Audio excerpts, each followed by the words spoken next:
If you're lying here tonight, unable to sleep, because your mind won't stop thinking about your life, this is for you. Stay with me. By the end of this, you'll understand why you don't need to figure everything out before you rest. And more importantly, you'll finally be able to let go. There are nights when the weight of everything finds you, not because the day was harder than usual, not because something went wrong, but because the world finally went quiet, and in that silence, life started asking questions you didn't know you were carrying. You lie there, and suddenly you're thinking about where you are, who you've become, what you're doing with your time, whether any of it means what you hoped it would. But here's what I want you to know tonight. You don't need to think about life right now. You don't need to understand one more thing. Life has been happening long enough that it doesn't need to be examined every single night. And tonight, you have permission not to think about it. Before we go deeper into these truths that will help you rest, if you find comfort here, gently subscribe. This channel exists to guide you into peaceful sleep, and your support helps us create more of these quiet sanctuaries for rest. Now, let your shoulders drop. Let the bed hold you. Let your breath move without effort. Life doesn't need to be figured out right now. You're allowed to rest inside it. Tonight isn't for solving. It's for softening. And life, with all its questions, can wait until morning. Let's explore why everything feels so impossibly loud when the lights go out, and how you can finally quiet it all. Something strange happens when the sun goes down and the distractions disappear. The thoughts that barely registered at 2 in the afternoon suddenly feel monumental at 2 in the morning. The worries that you brushed aside during your busy day return with a gravity that makes them impossible to ignore. You might think this happens because your problems have grown larger, because something shifted between then and now, between daylight and darkness. But that's not what's actually happening. Night doesn't make life heavier. It just removes all the things that were helping you not feel the weight. During the day, you're in motion. There are emails to answer, tasks to complete, people to talk to. Your attention moves from one thing to the next, never settling long enough to really feel what's underneath. You're not avoiding anything intentionally. You're just living, moving through the world the way we all do, carried forward by the momentum of being awake and active. But when night arrives, when the last task is finished and the last conversation ends, when you finally lie down and close your eyes, that's when the momentum stops. And everything you've been carrying all day suddenly makes itself known. It's not that life became harder in the past few hours. It's that you finally became still enough to feel what was there all along. This is crucial to understand, because it means the heaviness pressing down on you right now isn't an accurate measure of your life. It's a measure of how tired you are. Exhaustion distorts everything. It takes small concerns and magnifies them into crises. It takes ordinary mistakes and transforms them into evidence of fundamental failure. It takes normal uncertainty about the future and turns it into existential panic. When you're this tired, your brain doesn't have the resources to maintain perspective. Everything feels equally urgent. Everything feels like it needs to be addressed right now, but it doesn't.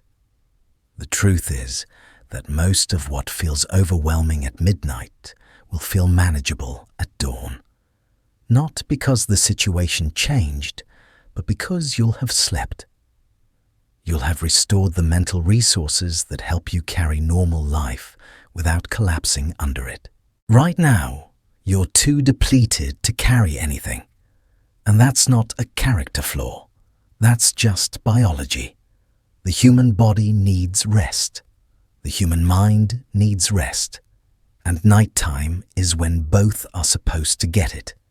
But instead, your mind has learned to treat darkness as an invitation to work overtime, to review, analyze, question everything, to solve problems that don't have solutions and answer questions that don't have answers.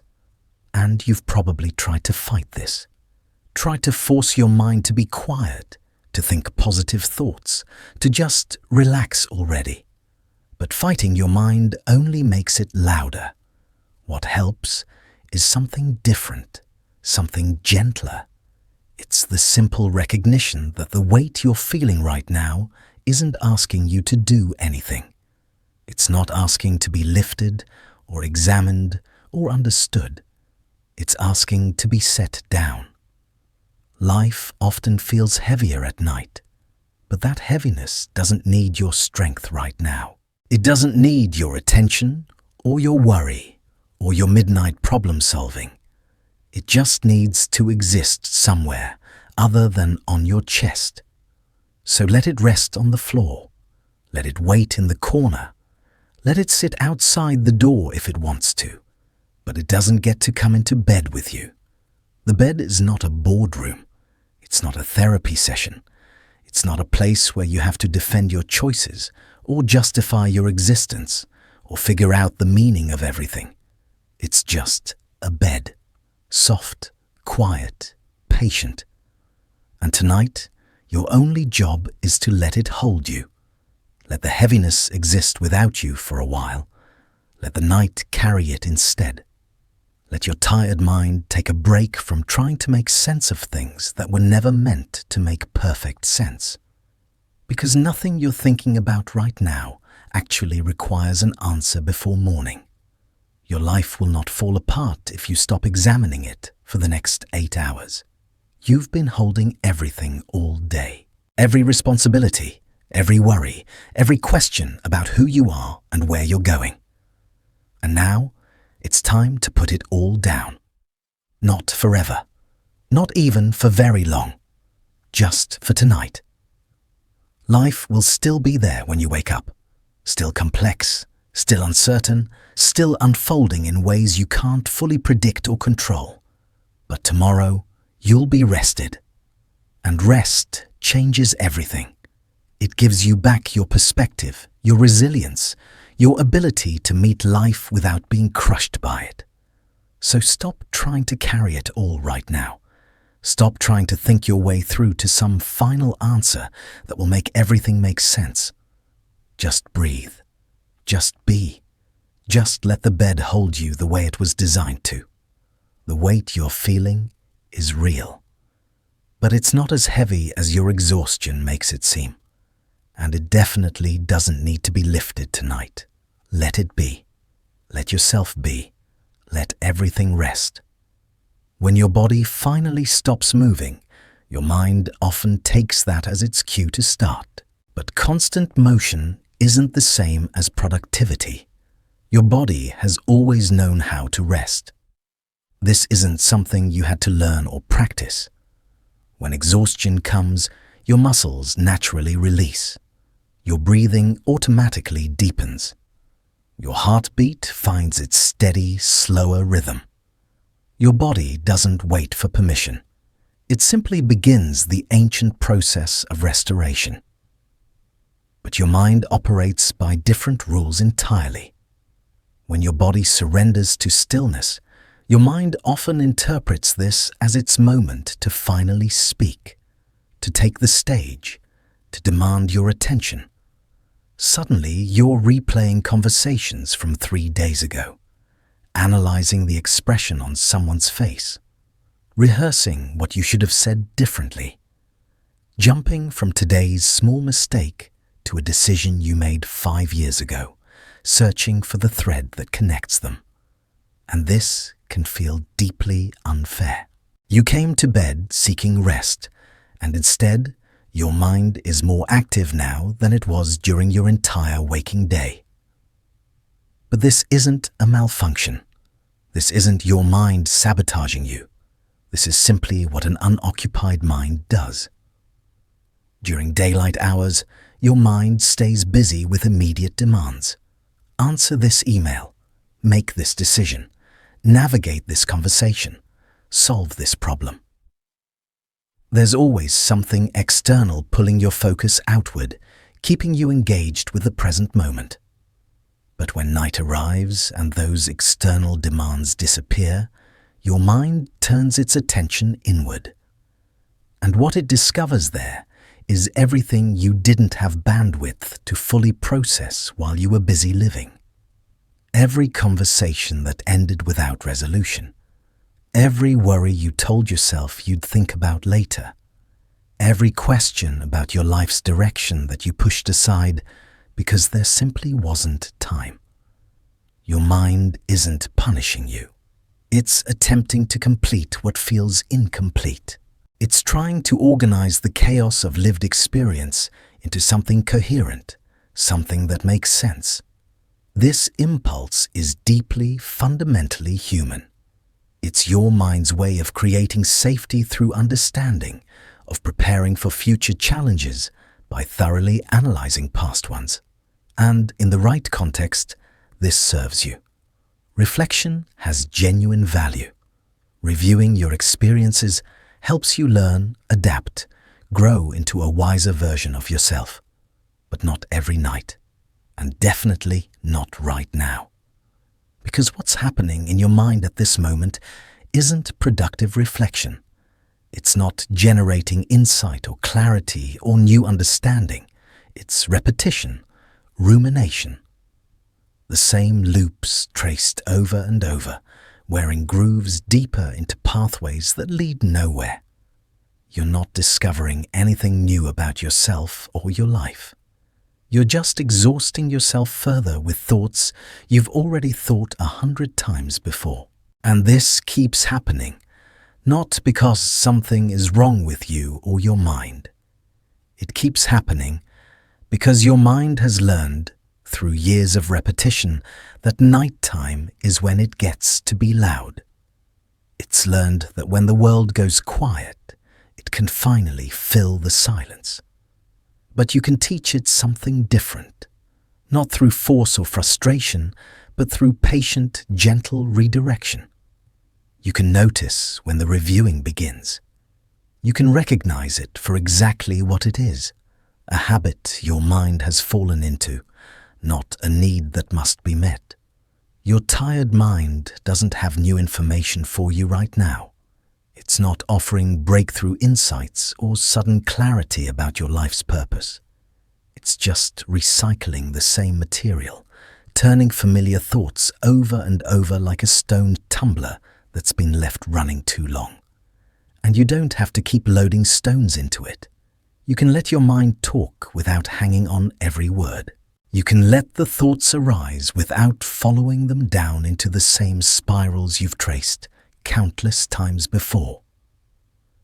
This isn't avoidance. This isn't pretending problems don't exist. This is recognizing that right now, in this moment of deep exhaustion, there is nothing your tired mind can resolve that your rested mind won't handle with far more clarity tomorrow. Your body stops because it understands that rest is not optional, it's essential. And your mind can learn this wisdom too, not through battle, not through suppression, but through the gentle practice of redirection. By letting your mind know that tonight is not for solving. Tonight is for softening. Tonight is for letting everything be exactly as it is, without needing to understand it or fix it or make it different. The mind reviews when the body stops. Yes, this pattern is old and deeply established, but the mind can also learn to rest when offered a different invitation. And tonight, that invitation is here, waiting for you. You don't need to engage with every thought that surfaces. You don't need to respond to every question your mind poses. You don't need to participate in the review process just because it's begun. You can simply observe it from a distance, acknowledge it without investment, notice without involvement.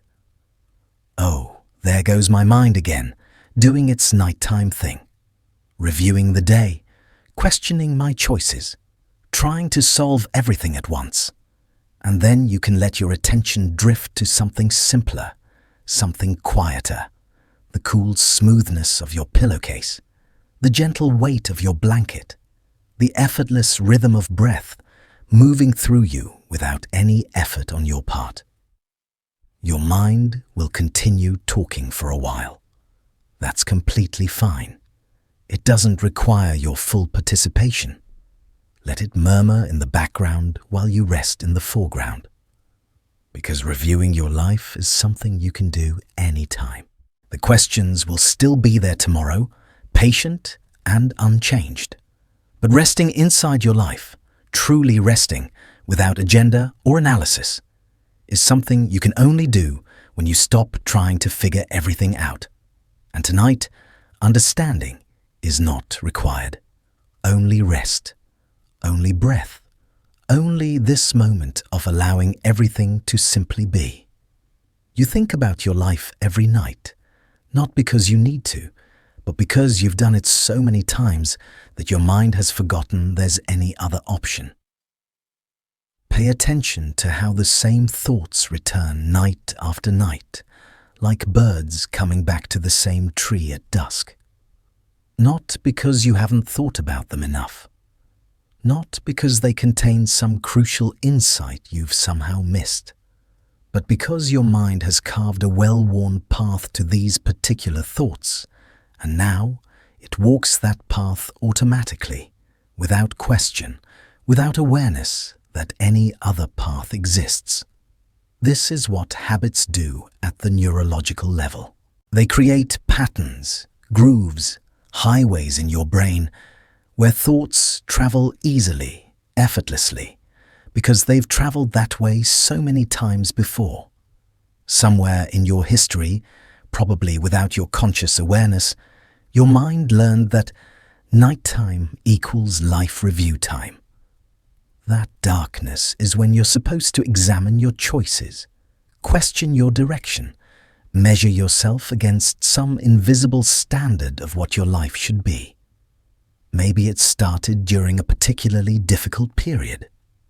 Maybe it began as genuine reflection that actually helped you process something hard.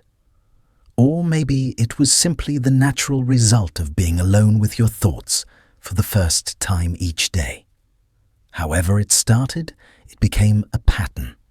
And once that pattern was established, it became automatic.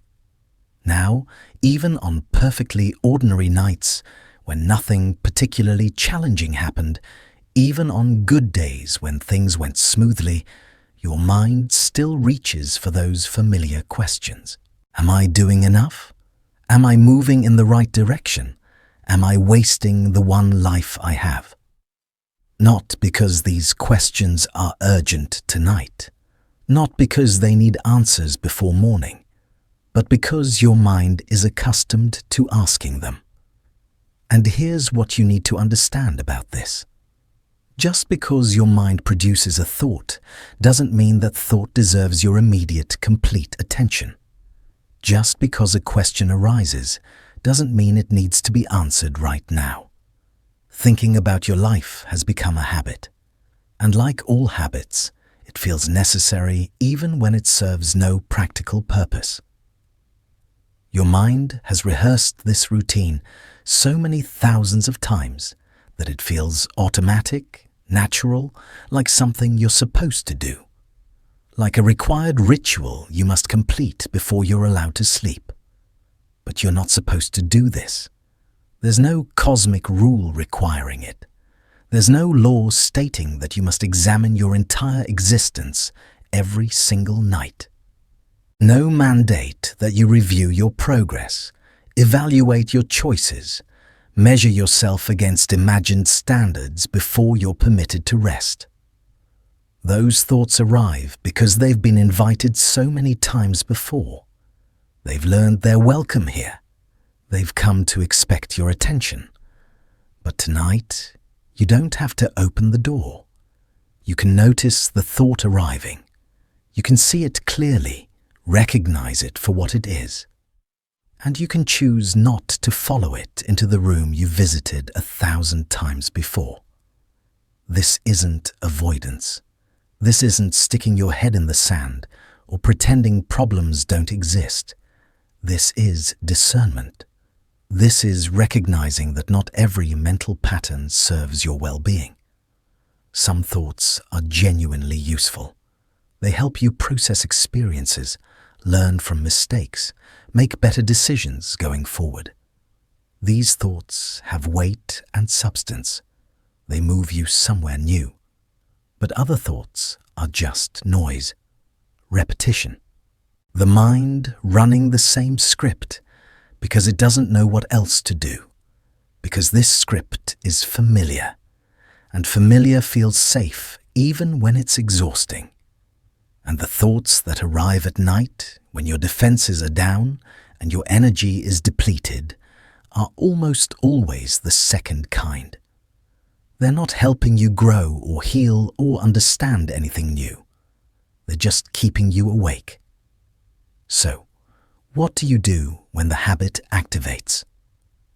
When your mind automatically starts running through its nightly catalogue of worries and questions, you don't fight it. Fighting only feeds it more energy, more importance, more of your precious attention. Instead, you observe it. You watch it the way you might watch a familiar movie playing on a screen in another room. You can hear it. You're aware it's happening, but you're not required to sit down and watch the whole thing again. Oh, there's that thought. The one about whether my life has meaning. The one I've thought 1,000 times before. And then, you let it continue without you. You don't argue with it. You don't try to answer it or fix it or resolve it. You don't follow it down the same old staircase into the same old basement. You just acknowledge it and redirect your attention to something else. Something simpler. Something here. The texture of your sheets. The temperature of the air on your face. The gentle expansion and contraction of your belly with each breath. Because the thought itself isn't the problem. Your relationship with the thought is the problem. The habit of engaging with it, of treating it like an emergency, of believing that you must solve it before you're allowed to sleep, that's what keeps you awake. And habits can be changed, not instantly, not through willpower alone, but through patient, consistent, gentle practice. Every single time you notice the thought and choose not to follow it, you're weakening the old pattern. You're teaching your mind that nighttime doesn't have to be for analyzing life. It can be for resting inside life instead. This won't feel easy at first. The gravitational pull toward engagement will be strong. Your mind will insist that this time is different. This time the thought is truly important. This time you really do need to figure it out. But you don't. That same thought will still be available tomorrow. And tomorrow, when you're rested, when your cognitive resources are restored, you'll be able to meet it with clarity instead of exhaustion. Right now, you're too tired to think clearly about anything important. And that's perfectly okay. You don't have to solve your life tonight. You don't have to understand it completely, or fix what feels broken, or improve what feels insufficient. You just have to let it be. Let it exist as it is, imperfect and ongoing and uncertain. Because thinking about life is a habit, not a need. And tonight, you have permission to break the habit. You're allowed to exist without constantly examining your existence. You're allowed to be here, breathing, alive, without interrogating whether you're doing it right. You are doing it right. Being here is enough. This moment, exactly as it is sufficient. Let the habit run its course without your participation. Let the thoughts come and go like cars passing on a distant highway. You can hear them. You can acknowledge them. But you don't have to get in and go for a ride. Just breathe. Just rest. Just be here, in your body, in this bed, in this quiet moment that asks nothing of you except that you allow it. Because tonight, that's all you need to do. That's all you've ever needed to do. Just be. There's something you need to know about exhaustion that no one ever explains properly. When you're tired, truly, deeply tired, your brain loses its ability to distinguish between what's urgent and what's not. Everything starts feeling equally important. Everything demands immediate attention. A small decision about tomorrow suddenly feels like it will determine the entire trajectory of your life. A passing worry transforms into a crisis. A simple question about your direction becomes an emergency requiring resolution before dawn. And you believe it. You believe that these thoughts racing through your mind right now are genuinely important. That they're telling you something crucial about your life that you need to hear. But they're not. What they're actually telling you is that you're exhausted. That's all. That's the entire message. Fatigue doesn't make problems bigger. It makes your capacity to handle normal-sized problems smaller. And when your capacity shrinks, everything that was manageable during the day suddenly feels overwhelming at night. Think about how different the same situation looks depending on how rested you are. During the day, when you're alert and energized, someone cancels plans and you think, "Okay, no problem, I'll do something else." But at night, when you're depleted, that same cancellation feels like rejection, like evidence that you're not valued, like proof of something fundamentally wrong in your relationships. Same event, different levels of fatigue, completely different emotional weight. This is what's happening right now with every question circling through your mind. Your tired brain is taking ordinary uncertainty, the kind every human being lives with, and amplifying it into existential crisis. It's taking normal life questions that don't have simple answers and treating them like emergencies that must be solved immediately, or else something terrible will happen. But nothing terrible will happen if you don't answer these questions tonight. The question, "Am I doing enough with my life?" is not more important at midnight than it was at noon. It just feels more important because you're too tired to maintain perspective. The worry, "Am I wasting my time?" is not more valid now than it was this afternoon. It just feels more urgent because fatigue has stripped away your ability to see it clearly. These questions aren't suddenly true just because they arrived in darkness. They're not profound insights your exhausted mind has unlocked. They're just thoughts. Normal, ordinary thoughts that every person has, magnified by the distorting lens of depletion. And here's what makes this so difficult. Your tired mind doesn't know it's tired. It doesn't recognize that its judgment is impaired. It feels completely certain that these thoughts are important, that they require your attention, that you can't possibly rest until you've resolved them. But you can't resolve them. Not tonight. Not in this state.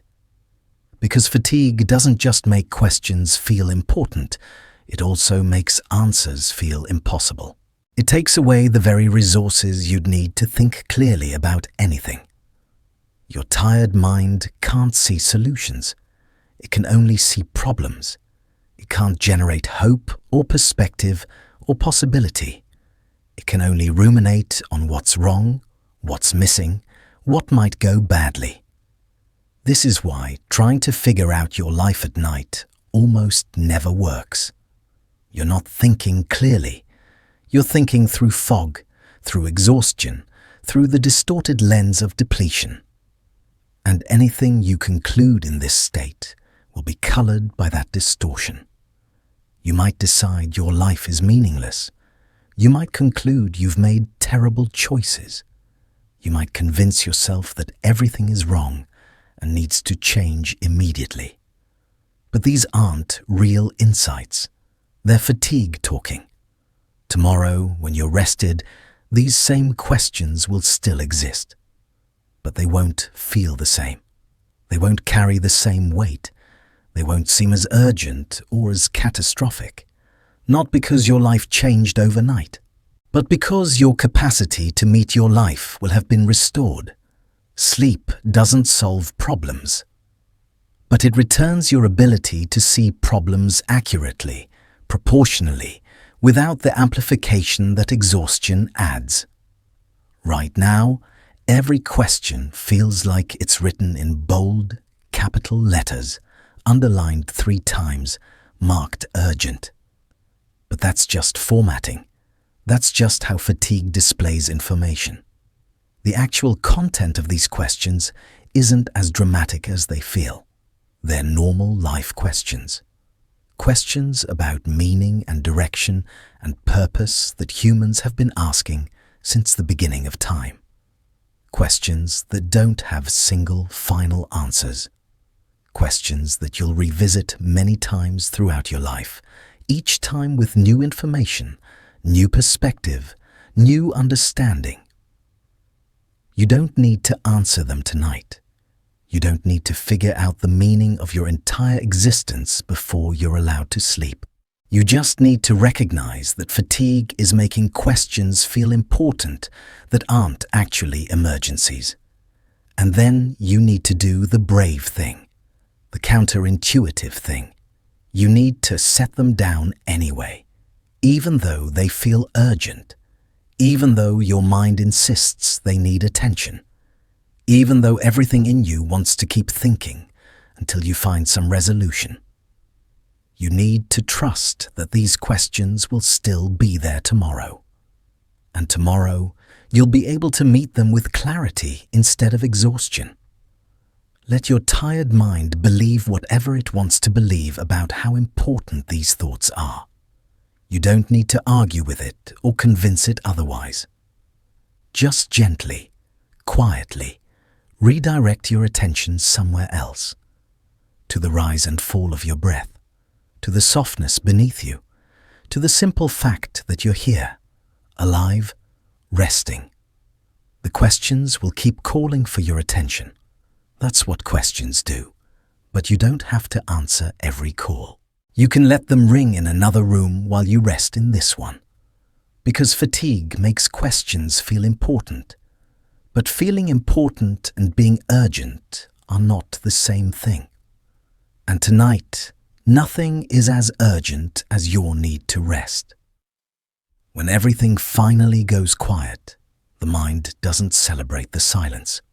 It fills it with every thought you've ever postponed. All day long, the world is loud.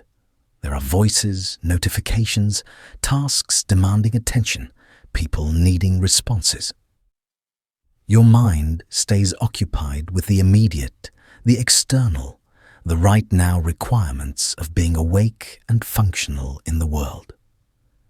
But when night comes and the noise finally stops, when you close the door and turn off the lights and lie down in the darkness, something unexpected happens.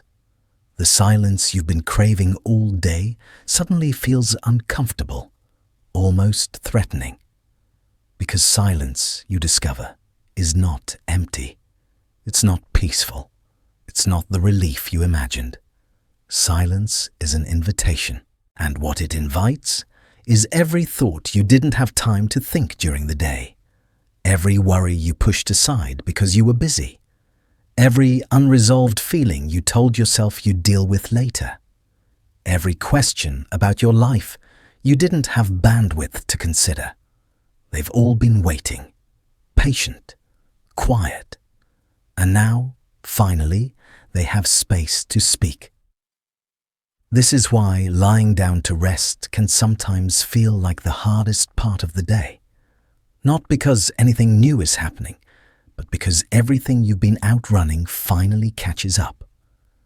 The silence isn't causing the thoughts, it's just revealing them, making space for what was already there, buzzing beneath the surface of your busy day. And your first instinct might be to blame the silence, to think that being alone with yourself is the problem, that quiet is dangerous, that you need noise, distraction, something to fill the space so these thoughts can't find you. But the problem isn't the silence.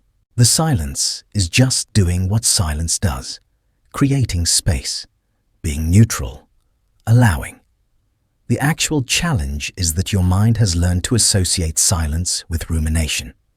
It has learned that when everything goes quiet, it's time to review, analyze, worry, question. And this association has become automatic, Pavlovian. Silence arrives, and immediately your mind starts sorting through its catalogue of concerns. But you can change this association. You can teach your mind that silence doesn't have to mean thinking. Silence can mean resting, being, existing without agenda. When old thoughts arrive, and they will arrive, because this is what minds do, you don't have to greet them like honored guests. You don't have to pull up a chair and have a long conversation with each one. You can acknowledge them the way you might acknowledge a neighbor passing on the street. A brief nod, a moment of recognition, and then you keep walking. Oh, there's that thought about the conversation I had last week. There's that worry about money. There's that question about whether I'm living the right kind of life. You can notice them without inviting them in, without giving them your full attention, without treating their arrival as a requirement to engage. Because here's something important. Thoughts are not commands. They're just offerings, and you're allowed to decline the offering. The thought about your life's purpose can exist in the background, while you focus on your breath in the foreground. The worry about tomorrow can pass through without stopping. The question about whether you're enough can arise and fade without your participation. Silence invites old thoughts. Yes, this is natural. This is how minds work. But the invitation doesn't obligate you to accept. You can let the thoughts come. You can let them exist. And you can let them go again, like clouds drifting across the sky, here and then gone. The silence isn't your enemy. It's not conspiring to keep you awake. It's just silence, neutral and patient, holding space for whatever arises. And what arises doesn't have to control you, doesn't have to determine how you spend the night, doesn't have to stand between you and rest. You can rest even while thoughts continue moving through your mind. You can be still even while mental activity continues. You can sleep even though the silence has invited old familiar concerns to visit. Because resting isn't the absence of thoughts, it's the absence of engagement with thoughts. It's the gentle practice of noticing without following, observing without participating, allowing without attaching. Let the silence be what it is. Let the thoughts be what they are. And let yourself rest anyway. Not because you've achieved some perfect mental silence, but because you've realized you don't need perfect silence to rest. You just need willingness. Willingness to let everything be exactly as it is, while you focus on the simple act of breathing, of lying here, of letting this moment hold you. The old thoughts will come. That's fine. They're allowed to come, but they're not allowed to keep you from resting. Tonight, you rest. The thoughts can do whatever they want in the background, but in the foreground there's only breath and softness and this quiet moment of letting go. You've felt uncertain before. You've questioned everything before. And somehow you're still here, still breathing, still finding your way. If you're lying here tonight feeling lost, feeling like you don't understand your life or where it's going, I want you to remember something. This isn't the first time you felt this way. You've been here before. Maybe not in these exact circumstances, maybe not with these specific questions. But you've stood in this same fog of uncertainty before, wondering if you'd ever find your way through. And you did find your way. Not because you figured everything out. Not because you suddenly gained perfect clarity about your life's direction. But because you kept going anyway. You woke up the next morning, and the morning after that, and slowly, gradually, without you even noticing exactly when it happened, the uncertainty shifted. Not into certainty, but into something livable. Something you could carry while continuing to move forward. This is important to remember because your mind, especially when tired, has a way of making present uncertainty feel uniquely catastrophic. Like this time is different. Like you've never been this lost before. Like this confusion is evidence of something fundamentally wrong. But it's not. Uncertainty is not an error in your life. It's a feature of being alive. It's the condition under which all humans operate, whether they admit it or not. No one has it all figured out.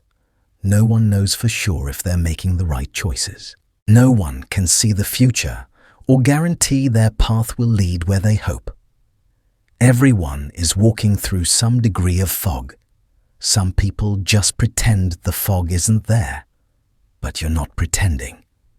You're honest about the fact that life doesn't come with a clear map, that you can't see very far ahead, that so much feels uncertain and unclear, and that honesty, while uncomfortable, is actually a strength, because you're dealing with reality as it actually is, not as you wish it would be. Life has felt unclear before, and it will feel unclear again. This is not a problem to solve. It's a pattern to recognize. There will be periods of your life where everything makes sense, where you feel aligned and confident about your direction. And there will be periods like this one, where nothing is obvious and everything feels questionable. Both are normal. Both are part of being human. Neither one is more correct than the other. You survived the last period of uncertainty. You didn't need to have everything figured out in order to move forward. You just needed to take the next step, and then the next one, trusting that the path would reveal itself as you walked. And it did. Not all at once.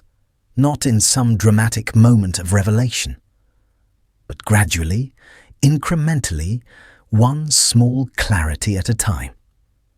This is how it always works. Life doesn't give you the whole map at the beginning. It gives you just enough light to see the next few steps. And somehow, that's always been enough. Tonight, you don't need to see the whole path. You don't need to know where you'll be in 5 years. Or whether you're making the right decisions. You don't need to understand the purpose of everything you're experiencing. You just need to remember that you've been uncertain before. You've questioned your life before. You've felt lost before. And yet, here you are, still here, still finding your way even when you can't see the way clearly. That's not luck. That's resilience. That's the quiet strength you've been building every time you kept going, despite not knowing where you were going. Life has always felt unclear at times. This is one of those times. And just like all the other times, you'll move through this too.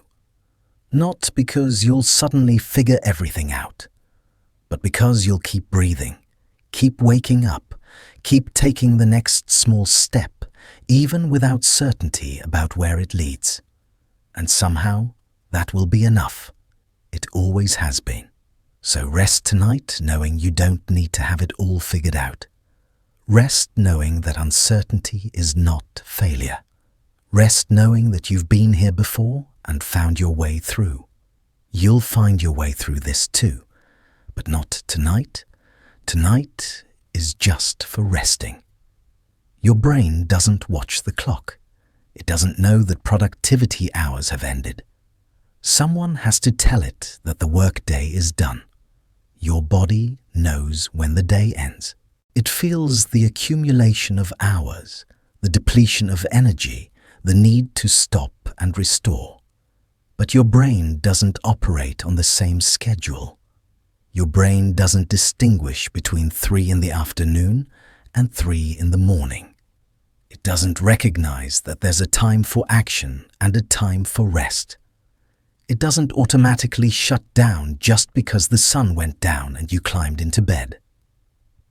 The brain is designed to keep processing, keep working, keep solving, until someone, and that someone is you, tells it the workday is over. Without that clear signal, your brain will just keep going. It will continue treating nighttime like an extension of daytime. It will keep trying to be productive, to figure things out, to make progress on the endless list of things that need attention. And you can't blame it. It's just doing what brains do. What your brain has been trained to do through years of constant stimulation, constant demands, constant problems requiring constant solutions. Your brain has learned that there's always more to do. Always another task, another worry, another question. And if there's always more to do, why would it stop just because you're lying down? It doesn't know that lying down is supposed to mean something, that darkness is supposed to signal rest, that this particular moment in this particular bed is meant for sleep, not for solving. You have to teach it. Gently, consistently, you have to show your brain that this time is different, that this is when work stops and rest begins. And you do this not by forcing your brain to be quiet, but by deliberately, consciously shifting into a different mode. During the day, your brain operates in problem-solving mode. It looks for what needs fixing, what needs attention, what requires action. This mode is useful. It helps you navigate the world, meet your responsibilities, handle what arises. But at night, you need a different mode. A mode that isn't about solving or fixing or figuring out. A mode that's about allowing, accepting, being. And your brain can learn this mode, but it needs practice. It needs repetition. It needs consistent cues that tell it, this is rest time now. Those cues might be physical, the feeling of lying down, the softness of the pillow, the weight of the blanket, the darkness of the room. They might be mental, a conscious decision to stop problem solving, a gentle reminder that this moment is not for productivity, a deliberate shift of attention away from thinking and towards sensing. When your brain starts running through tomorrow's task list, you notice it, and you gently redirect. Not now, tomorrow. When your brain starts analyzing today's conversations, you notice it, and you gently redirect. Not now, morning.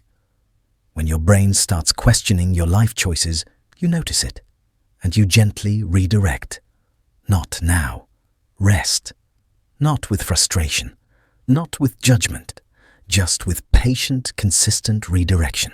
Like training a puppy to understand that nighttime is different from daytime. You don't scold the puppy for having energy. You just consistently show it that this is rest time, this is quiet time, this is when we settle. Your brain will resist at first. It will keep trying to engage you in problem solving. It will insist that this thought is important, that this worry can't wait, that this question needs answering right now, but you can hold firm. Not through force, but through gentle persistence. I hear you, and tomorrow we'll think about this. But right now, we're resting. Over time, with practice, your brain will learn. It will begin to recognize the cues. It will start to understand that this particular time, in this particular place, is for a different kind of being. Not active, not productive, just present, just breathing, just resting. The brain doesn't know the day is over, but it can learn. And every night that you practice setting down the day's work, you're teaching it a little more.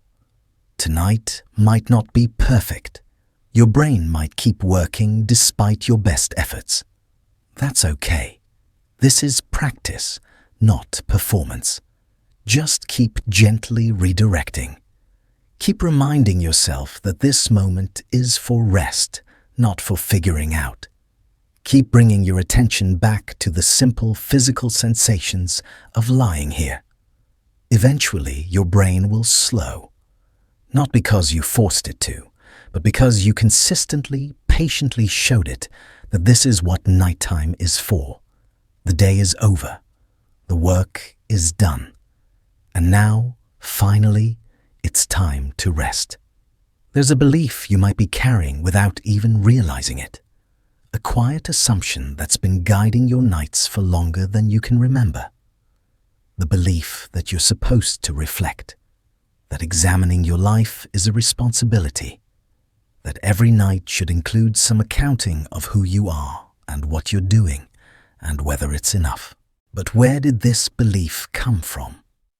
Who told you that reflection is mandatory? Nobody. Because it's not. There's no rule written anywhere that says you must review your life before you're allowed to sleep. No cosmic requirement that you assess your progress, evaluate your choices, or measure yourself against any standard before you can rest. You are allowed to simply exist without constantly examining your existence. This might sound strange, even wrong, because reflection has been praised so highly in our culture. We're told that self-awareness is essential, that the unexamined life isn't worth living, that growth requires constant introspection. And yes, reflection has value. Genuine, intentional reflection, when you're rested and clear-headed, can help you learn from experience, understand yourself better, make more conscious choices. But what you're doing at night when you're exhausted isn't reflection. It's rumination disguised as self-improvement. Real reflection has a purpose. It asks specific questions and seeks specific answers. It looks at experience with curiosity rather than judgment. It happens during a time when you have the mental resources to actually process and integrate new insights. Rumination, on the other hand, asks the same questions over and over without expecting answers. It reviews the same events repeatedly without reaching new conclusions. It happens when you're depleted, turning thoughts into weapons against yourself. And you've probably noticed this. The reflection you do at night rarely makes you feel better. It rarely leads to clarity or peace. It usually just makes you feel more confused, more inadequate, more uncertain about everything. That's because exhausted reflection isn't productive. It's just exhausting. Tonight, you have permission to skip it entirely. You have permission to lie here without reviewing your day, without questioning your choices, without assessing whether you're living up to some imagined potential. You have permission to simply be a person who is tired and needs sleep. That's all. That's enough. There's no reflection quota you need to meet. No minimum amount of self-examination required for your life to count as meaningful or intentional. You can live a deeply examined life without examining it every single night. You can be self-aware without being self-critical at bedtime. You can be thoughtful about your choices without thinking about them when you're too tired to think clearly. Reflection is a tool, not an obligation. And like any tool, it should be used when appropriate and set down when it's not serving you. Right now, it's not serving you. Right now, what would serve you is rest. Simple, uncomplicated rest. Not rest that you've earned by completing your nightly self-examination. Not rest that comes after you've properly reflected and grown and improved. Just rest. Rest. Because you're human, and humans need sleep. Your life doesn't need to be reviewed tonight. It will still be your life tomorrow. All the same questions will still exist. All the same uncertainties will still be there. But tomorrow, if you rest tonight, you'll have the capacity to meet them differently, with clarity instead of confusion, with perspective instead of panic. So let reflection wait. Let self-examination take the night off. Let all the questions about who you are and what you're doing rest on the shelf until morning. You don't need to understand yourself tonight. You don't need to improve yourself tonight. You don't need to figure out your life tonight. You just need to breathe, to lie here, to let your body do what it knows how to do without your mind interfering with commentary and criticism. Reflection is not required every night, and tonight it's not required at all. Let yourself be unreflective. Let yourself be simple. Let yourself be just a body breathing in the dark. No analysis, no assessment, no examination, just rest. Because some nights, the most profound thing you can do is nothing at all. Just exist, unquestioned, until morning comes. Life doesn't need your constant supervision. It's been unfolding for billions of years without requiring approval or understanding at every step. You've been taught to believe that life requires constant evaluation, that you should be tracking your progress, measuring your success, reviewing whether you're spending your time wisely. And perhaps during certain moments, certain seasons, this kind of assessment has its place. When you're making big decisions, when you're genuinely at a crossroads and need to pause and consider your direction. But most of life doesn't happen at crossroads. Most of life is just the ordinary unfolding of days. Waking up, moving through hours, doing what needs doing. Interacting with people, making small choices, going to bed, beginning again. And this ordinary life, this regular, unremarkable life, doesn't need to be reviewed.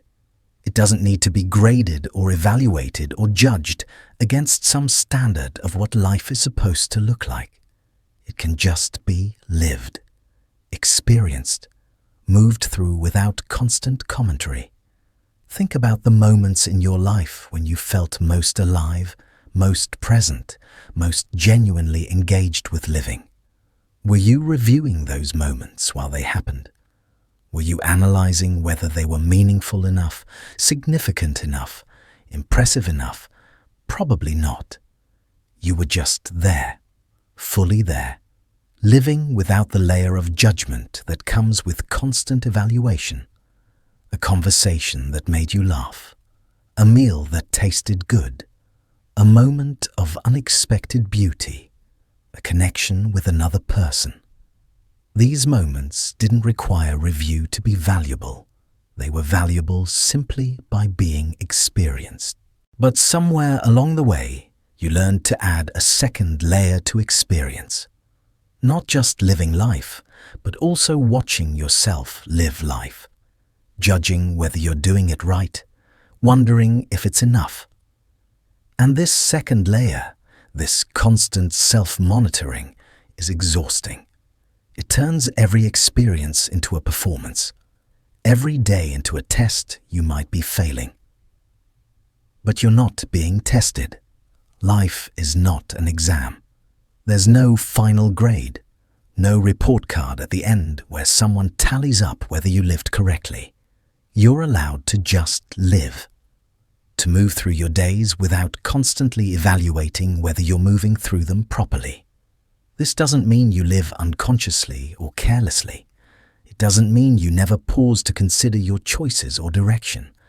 It just means you recognize that not every moment needs analysis. Not every day needs to be summarized and assessed and given meaning before you're allowed to sleep. Some days are just days. Some moments are just moments. And they don't need to be anything more than what they are. You don't need to find the lesson in everything. You don't need to extract meaning from every experience. You don't need to justify how you spent your time or defend your choices or prove that your life is adding up to something significant. Your life is already significant, simply by being lived, simply by being yours. The review process you put yourself through each night isn't making your life more meaningful. It's just making it harder to rest. Because when you're constantly reviewing, you're never fully present. You're always one step removed, watching yourself live rather than actually living. And at night, when you should be resting, you're still reviewing, still watching, still judging, still wondering if today was enough, if you are enough, if any of this is enough. But enough for what? Enough for whom? What standard are you measuring against that keeps telling you you're falling short? That standard doesn't exist outside your own mind. It's something you've constructed or absorbed from others or pieced together from countless messages about what a life should look like. But your life doesn't have to look like anything except what it is. Messy, uncertain, ordinary, extraordinary, confusing, clear, hard, easy, meaningful, mundane. All of it at once. And none of it needs to be reviewed every night to be valid. You can live your life without constantly assessing it. You can make choices without constantly questioning them. You can exist without constantly wondering if you're existing correctly. Tonight, especially, you can let all the evaluation go. You can set down the clipboard, turn off the judge in your mind, stop grading yourself on your daily performance. Life can be lived without being reviewed.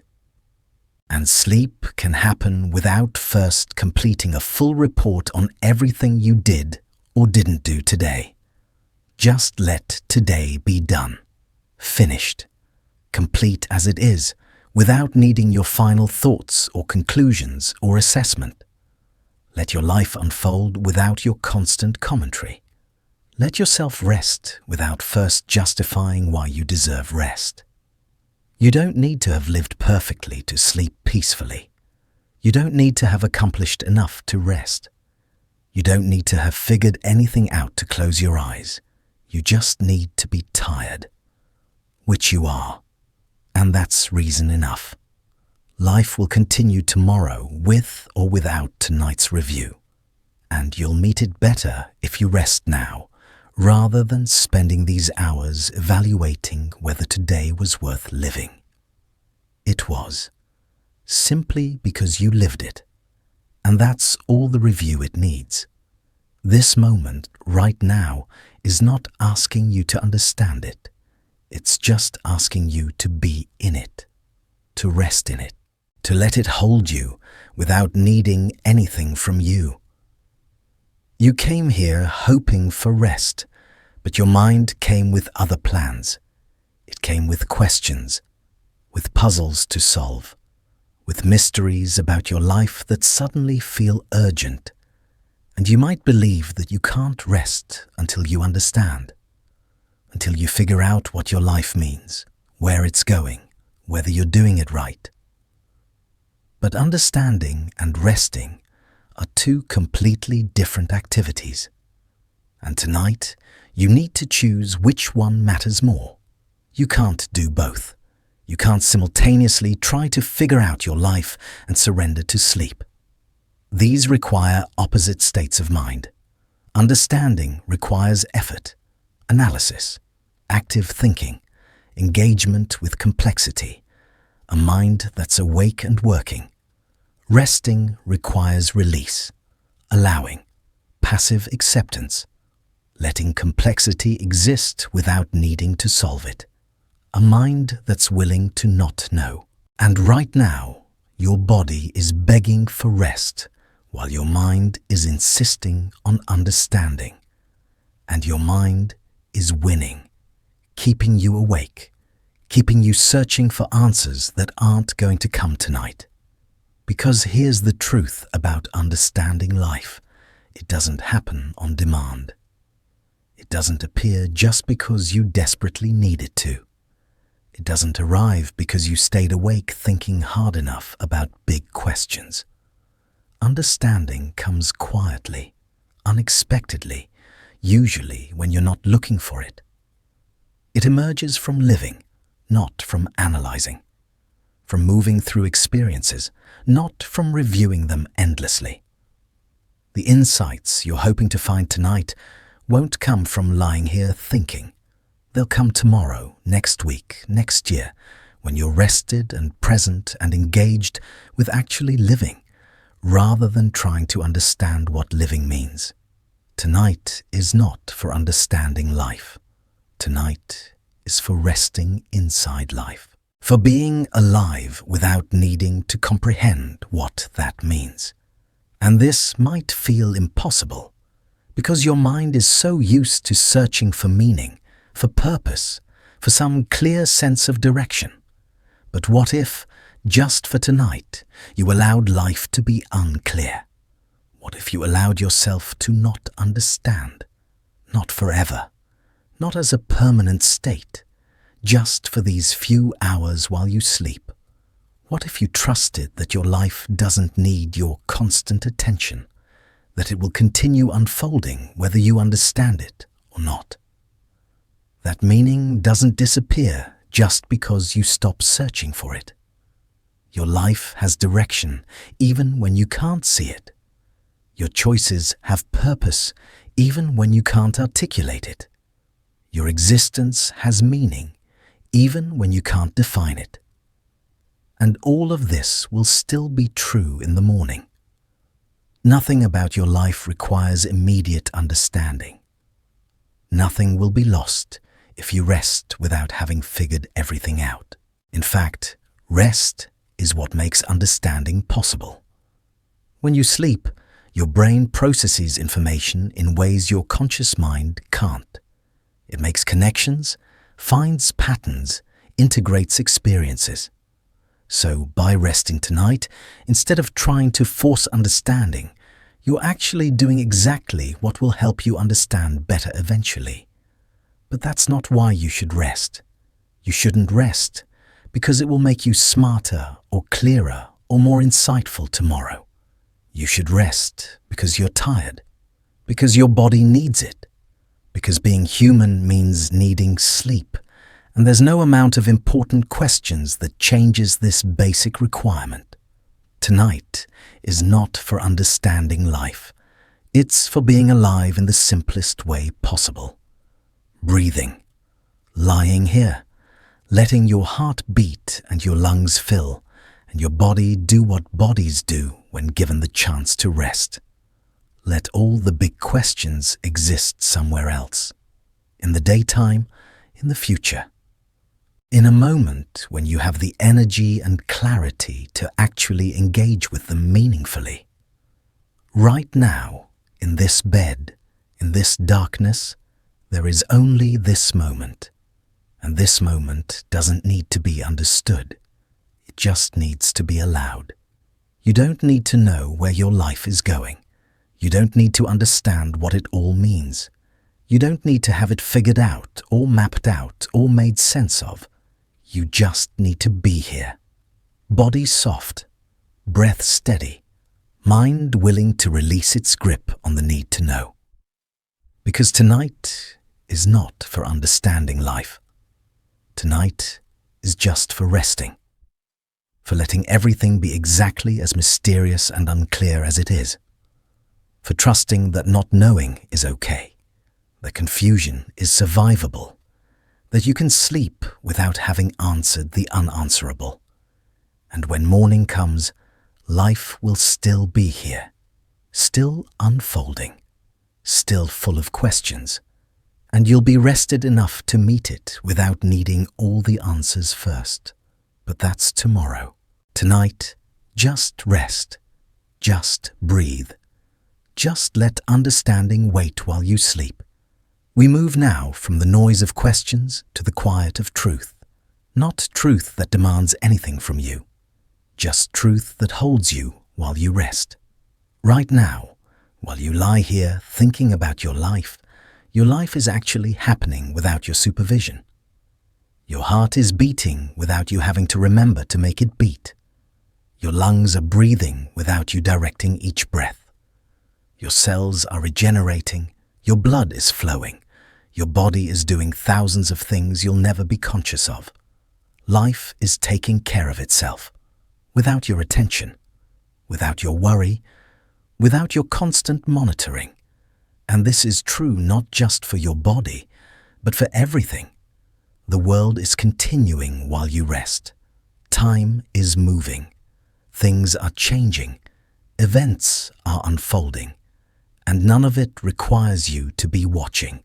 You've developed this belief that if you're not paying attention, something important will be missed. That life needs your constant surveillance to stay on track. That the moment you stop watching, everything will fall apart. But this belief is creating the very exhaustion that makes everything feel like it's falling apart. Life doesn't need a supervisor. It's not a child that requires constant monitoring. It's a river that knows how to flow whether you're watching the water or not. Your relationships will continue existing while you sleep. Your responsibilities will still be there in the morning. Your dreams and goals and questions about the future will all remain patient and unchanged. Nothing is being lost while you rest. Nothing is slipping away because you closed your eyes. Nothing requires your attention so urgently that it can't wait until you're rested. This is hard to believe because you've been taught to be vigilant, to stay alert, to keep track of everything, to never let your guard down completely. But this constant vigilance is not protecting you. It's depleting you. Think about a time when you were completely absorbed in something. A conversation, a project, a moment of beauty. You weren't thinking about your life. You weren't monitoring yourself or checking whether everything was okay. You were just there, fully present. And during that time, did your life fall apart? No, it continued just fine without your supervision. Because life knows how to be life. It's been doing it for billions of years, long before you arrived with your need to watch over it. Your job is not to supervise life. Your job is to live it, to participate in it, to show up for it when you're capable of showing up. And right now, you're not capable. You're tired. Your resources are depleted. Your capacity for attention is exhausted. So you need to trust that life can happen without you for a while. That you can step away from the monitoring position and just be a person who is sleeping. Life will not punish you for resting. It will not speed up or slow down or change course just because you're not watching. It will simply continue, steady and patient, until you return to it refreshed. This is one of the most important things you can learn. You don't have to watch everything all the time. You can let life unfold without your constant commentary. You can let events happen without needing to immediately understand them or respond to them or fit them into some narrative about who you are. You can trust that whatever needs your attention will still be there in the morning, and whatever doesn't need your attention will take care of itself. Right now, nothing needs your attention. Not really, not urgently, not in a way that can't wait. Your mind might argue with this. It might insist that there are important things you should be thinking about, problems that need solving, decisions that need making. But your mind is tired and scared and trying to stay in control by staying vigilant. It doesn't trust that life can happen without its constant oversight, so you have to teach it, gently, patiently. You have to show your mind that letting go doesn't mean losing control. It means trusting the process. Life is happening even when you're not watching. This isn't something to fear. It's something to find relief in. You don't have to hold it all. You don't have to monitor it all. You don't have to keep track of every detail and make sure nothing goes wrong. You can close your eyes and let life continue without you for a few hours. And when you wake up, it will all still be there, mostly unchanged, waiting peacefully for you to rejoin it. So stop watching, stop monitoring, stop supervising your own existence. Just lie here and breathe. And trust that life knows what it's doing, even when you're not paying attention. Because it does. It always has. And it will continue doing so while you finally rest. There's a quiet pressure you've been carrying, though you might not have named it until now. It's the pressure to make every day remarkable, to make every moment count, to live a life that's constantly significant, constantly meaningful, constantly moving towards something extraordinary. You scroll through carefully curated images of other people's lives and wonder why yours feels so plain, so repetitive, so unremarkably normal. You wake up, do the same things you did yesterday, interact with the same people, move through the same routines. And somewhere deep inside, a voice whispers that this ordinariness is a failure, that you should be doing more, experiencing more, becoming more. But here's what that voice doesn't understand. Most of life is meant to be ordinary, not as a consolation prize, not as something to settle for until the extraordinary arrives, but as the actual substance of a life well lived. The ordinary is not the absence of meaning. It's the foundation on which everything else rests. Think about the moments you remember most fondly when you look back on your life. Yes, there are big events, milestones, significant occasions, but there are also countless small, ordinary moments that somehow stayed with you. A quiet morning with coffee, a conversation that meandered nowhere important, the familiar comfort of your own space, a routine that felt grounding rather than boring, the simple pleasure of doing nothing in particular. These ordinary moments don't feel significant while they're happening. They don't announce themselves as important. They just are. Small, quiet, unremarkable. And yet they comprise most of what makes life feel like life. Most of what creates the texture of your days, the feeling of being alive, the experience of having a life at all. Extraordinary moments are, by definition, rare. They punctuate life. They stand out. They're memorable precisely because they're not constant. But ordinariness is constant. It's the background against which everything else appears. It's the rhythm that carries you through time. It's the baseline that allows you to recognize when something special is happening. And this is not a flaw in how life works. This is exactly how life is designed to work. You cannot live at the peak all the time. Peak experiences require valleys. Extraordinary requires ordinary as contrast. Significance requires a foundation of the simple and regular. If every moment demanded your full attention, you'd be exhausted within hours.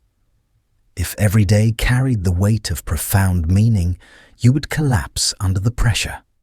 If nothing was ever routine, you'd have no stable ground to stand on. Ordinariness is not what you endure while waiting for life to begin.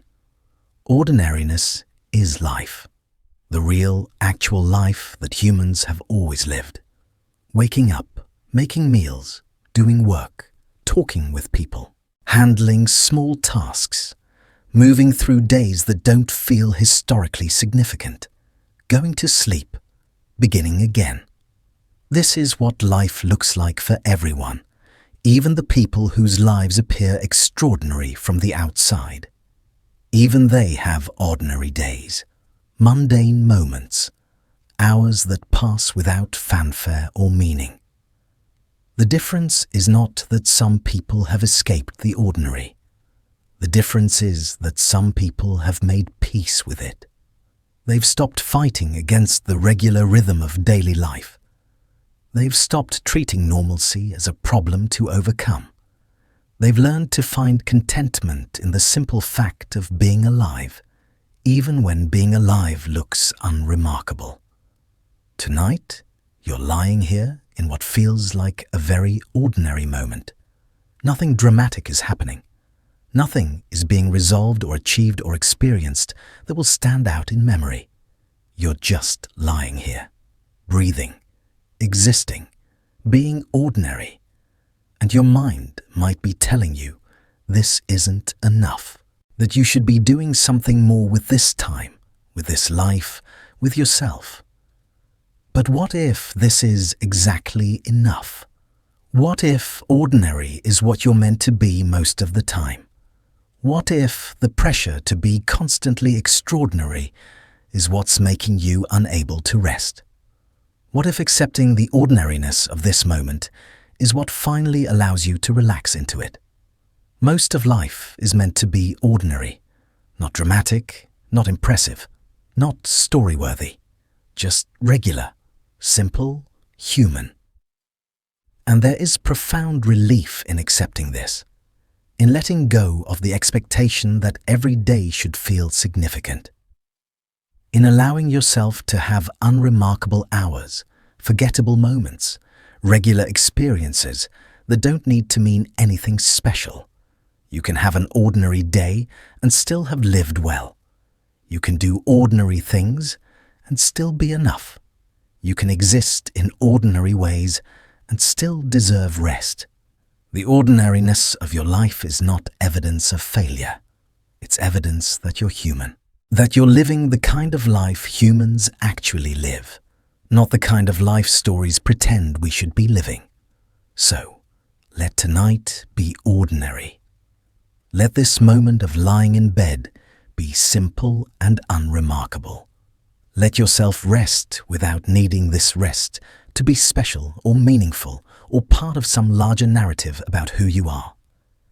Just be here, ordinary, human, tired, breathing.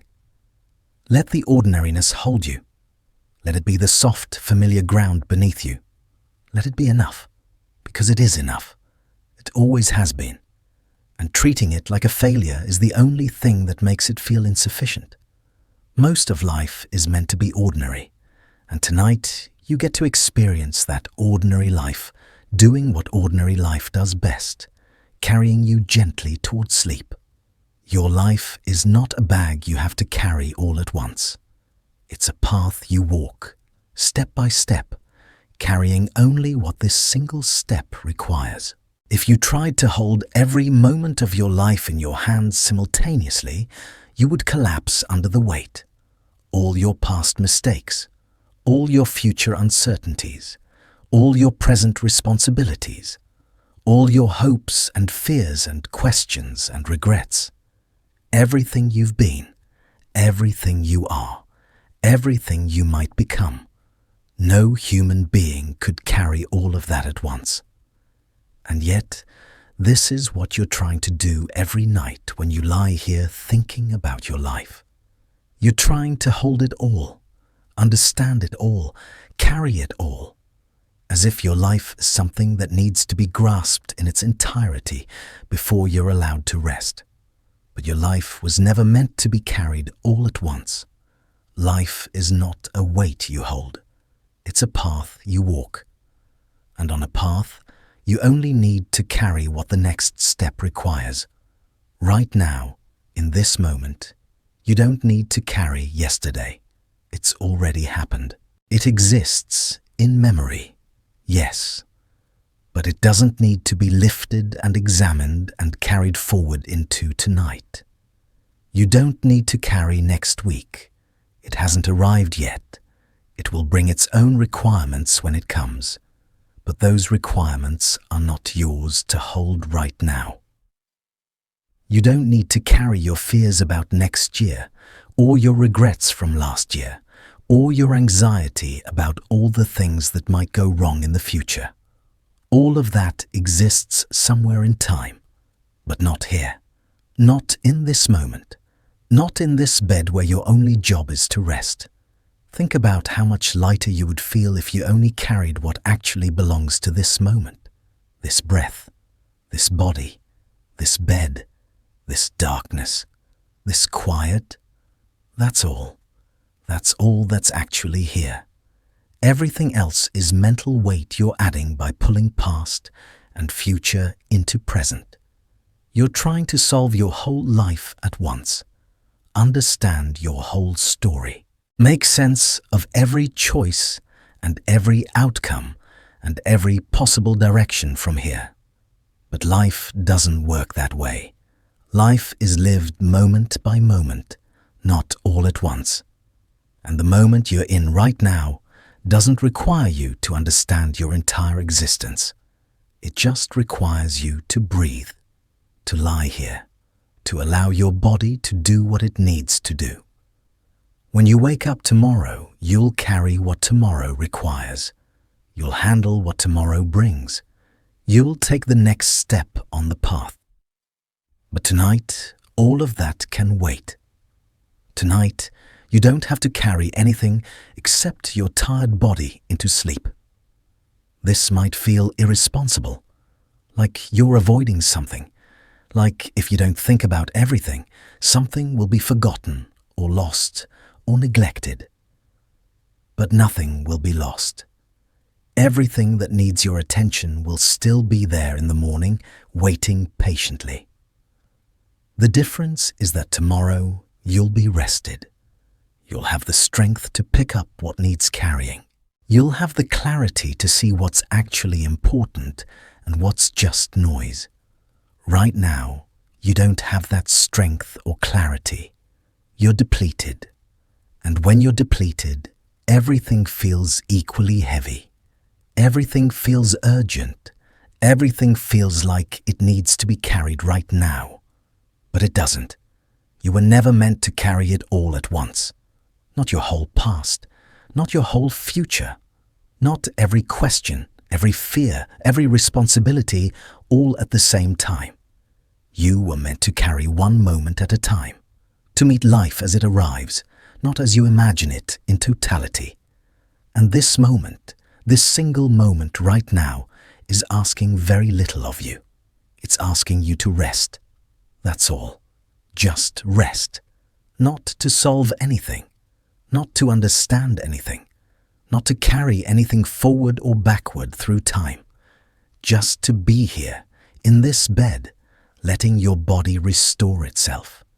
Everything else can wait. Not because it doesn't matter, but because it will matter more when you're able to meet it with renewed energy. Right now, set it all down. All the weight you've been carrying, all the mental baggage you've loaded onto your shoulders. Set down yesterday's mistakes. You can learn from them later, but you don't need to carry them into sleep. Set down tomorrow's worries. They'll still be there if you need them, but they don't need to be here right now. Set down all the questions about your life's meaning and direction. They're not going anywhere. They'll wait. Set down the weight of everything you think you should be doing, should have done, should figure out. None of that belongs in bed with you. Just be here, light, unburdened, carrying nothing but your own breath. Life spreads out across time. It's not meant to be compressed into single moments of understanding. It's meant to unfold gradually, revealing itself step by step. And tonight is just one step. One small, quiet step where nothing needs to be carried except your body toward rest. Let everything else exist somewhere else, in time, in space, in the future where it belongs. Right now, there is only this moment. And this moment is asking nothing of you except that you stop trying to carry everything at once. You were never meant to. You were never designed to. And you don't have to tonight. Just rest, light, free, carrying only breath and softness, and the gentle weight of your body settling into bed. Your mind keeps searching for the important thing you're missing. But there is no important thing. There is only this quiet moment that asks nothing of you. Your mind has been trained to be vigilant, to scan for what's missing, to worry about what might be overlooked, to stay alert for the crucial thing that requires immediate attention. And right now, lying here in the dark, your mind is still scanning, still searching, still convinced that somewhere, somehow, something important is happening that you need to be aware of. But there isn't. Nothing important is being missed tonight. Not while you rest. Not while you sleep. Not while you finally let your guard down. This is hard to believe because your mind has made a career out of convincing you otherwise. It has learned that by keeping you worried about missing something, it can keep you alert, engaged, never fully resting. But what exactly are you afraid of missing? There's no pivotal moment happening right now that requires your presence. No life-changing decision being made without you. No opportunity disappearing because you chose to sleep instead of staying vigilant. The people in your life are fine without your constant attention. Your responsibilities will still be there in the morning. Your goals and dreams and plans are not evaporating because you closed your eyes. Nothing is slipping away. Nothing is being lost. Nothing is happening that can't wait until you're rested. And yet, your mind keeps insisting that you need to stay alert, that if you truly rest, if you truly let go, something crucial will pass you by. But this fear is not based on reality. It's based on a misunderstanding of how life works. Life does not happen in single, unmissable moments. It happens in the accumulation of thousands of small moments, most of which are completely ordinary. The important things in life, relationships, growth, meaning, purpose, these don't arrive in one critical instant that you might miss if you're not paying attention. They develop slowly, over time, through consistent presence when you're capable of being present. And you're not capable right now. You're too tired to be meaningfully present for anything. So there's nothing to miss. Because the moments that matter most are the ones where you're actually there, fully there, with energy and clarity and capacity to engage. Tonight is not one of those moments. Tonight is a moment for absence, not presence. For letting go, not holding on. For missing things deliberately because sleep is more important than vigilance. Think about what you're actually afraid of. What's the worst-case scenario if you stop monitoring everything? Someone might be awake thinking about you. They'll still be thinking about you in the morning, and you can respond then. A problem might develop. It will still be a problem tomorrow, and you'll handle it with rest behind you. An opportunity might present itself. Real opportunities don't disappear in the 8 hours you spend sleeping. Nothing that truly matters happens only in the middle of the night while you're lying in bed trying to sleep. The moments that matter happen when you're awake and engaged, when you're rested enough to actually show up, when you have the resources to be present rather than just anxious about being present. And by resting now, you're making those moments possible. You're investing in your ability to actually be there when being there matters. So stop scanning for what you might be missing. Stop searching for the crucial thing that requires your immediate attention. Stop treating this moment like a test you might fail if you're not vigilant enough. There is no test. There is no crucial thing. There is only your tired body and your overactive mind and the simple invitation to rest. Nothing important is being missed tonight. Not by you, not by anyone. The world is continuing exactly as it should, and it will continue whether you're watching or not. Let yourself be someone who is sleeping instead of someone who is monitoring their life for problems. Let yourself be absent from everything except this bed, this breath, this moment of rest. The important things will still be there tomorrow, and tomorrow you'll be able to meet them properly, with energy, with clarity, with actual capacity instead of depleted vigilance. But tonight, let there be nothing to miss. Let there be nothing to catch. Let there be nothing requiring your attention except the gentle pull of sleep. Because nothing important is being missed tonight. Nothing except rest itself, which is the most important thing you could be doing right now. So, close your eyes. Let go of the scanning. Let go of the vigilance. Let go of the fear that something crucial is slipping away while you rest. It's not. Nothing is. Everything that matters will wait patiently for you to return to it refreshed. And this, finally, is permission to stop watching, to stop worrying, to stop scanning, to just sleep. Life has its own momentum. It moves forward whether you're actively pushing or simply allowing. Rest is not falling behind. It's part of the rhythm. There's a fear that lives quietly in the back of your mind, rarely spoken but constantly felt. The fear that if you stop, even for a moment, you'll fall behind. That life is a race you're barely keeping up with, and pausing to rest means watching everyone else surge ahead while you're left struggling to catch up. This fear makes rest feel dangerous. It makes sleep feel like surrender. It makes every quiet moment feel like time being wasted instead of time being restored. But here's what this fear doesn't understand. Life is not a race you can fall behind in. Life moves at its own pace, and that pace doesn't change based on how hard you're pushing.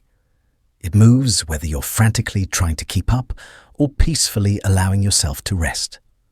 Right now, while you lie here, life is moving. Time is passing. The world is turning. And none of this requires your effort or attention. The sun will rise tomorrow, whether you sleep tonight or not. Your relationships will continue existing. Your work will still be there. Your goals will remain goals. Your questions will remain questions. Nothing stops because you stop, and nothing accelerates because you refuse to rest. This is the illusion that exhaustion creates, that your constant effort is what keeps life moving forward, that if you pause, everything will grind to a halt. But you are not the engine of your life. You are not personally responsible for making sure time continues, progress happens, things move forward.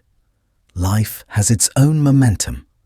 It's been moving since long before you arrived, and it will continue moving long after you're gone. Your job is not to push it. Your job is to move with it at a sustainable pace. And sustainable means rest. Regular rest. Rest that doesn't come with guilt or fear or the sense that you're falling behind. Think about a river. The water moves constantly, flowing downstream without effort. But the river also has still pools where the water eddies and pauses, where fish rest and plants take root. These still pools are not falling behind the rest of the river. They're part of the river, part of its natural rhythm, part of what makes the river healthy and sustainable. You are allowed to be a still pool for a while. You are allowed to pause in the flow without fearing that the flow will leave you behind. Because the flow doesn't work that way. You're not separate from it, racing to keep up. You're part of it. And sometimes being part of the flow means resting in the current rather than fighting against it. When you rest, life doesn't stop. It adjusts, it accommodates. It continues in ways that don't require your active participation. Your body heals itself while you sleep. Your mind processes experiences while you rest. Relationships develop depth through both action and stillness. Growth happens not only through pushing forward, but through pausing to integrate. Rest is not the absence of progress. It's a different kind of progress. Deeper, quieter, equally essential. And the people who seem to be surging ahead while you rest, they're resting too. Maybe at different times, maybe in different ways. But they're resting because everyone must rest or collapse. You're not falling behind by sleeping tonight. You're preparing yourself to actually move forward tomorrow. Because forward motion requires energy, clarity, presence, resources that only rest can restore. Without rest, you're not moving forward anyway. You're just moving. Frantically, unsustainably, in a way that will eventually force you to stop for much longer than one night of sleep. So rest now, while it's still a choice, while you can pause intentionally rather than collapsing involuntarily. Life moves even when you pause. This is not a threat, it's a relief. It means you don't have to hold it all together. You don't have to personally ensure that everything keeps moving. It will move without you for a while. And when you return to it tomorrow, rested and restored, you'll be able to move with it more effectively than you can right now in your depleted state. Pausing is not falling behind. Pausing is honoring the natural rhythm that includes both motion and stillness, both action and rest, both pushing forward and allowing yourself to be carried for a while. Tonight, let yourself be carried. Let the momentum of life continue without your active participation. Let everything move without you pushing it. You're not falling behind. You're gathering strength. You're restoring resources. You're preparing yourself to actually be present for life instead of just frantically trying to keep up with it. Rest is part of moving forward, not a pause from it, not a detour, not a failure, part of the actual forward motion of a sustainable life. So let life move. Let it carry you into sleep. Let it continue doing what it does while you do what you need to do, which is rest. Nothing is being lost.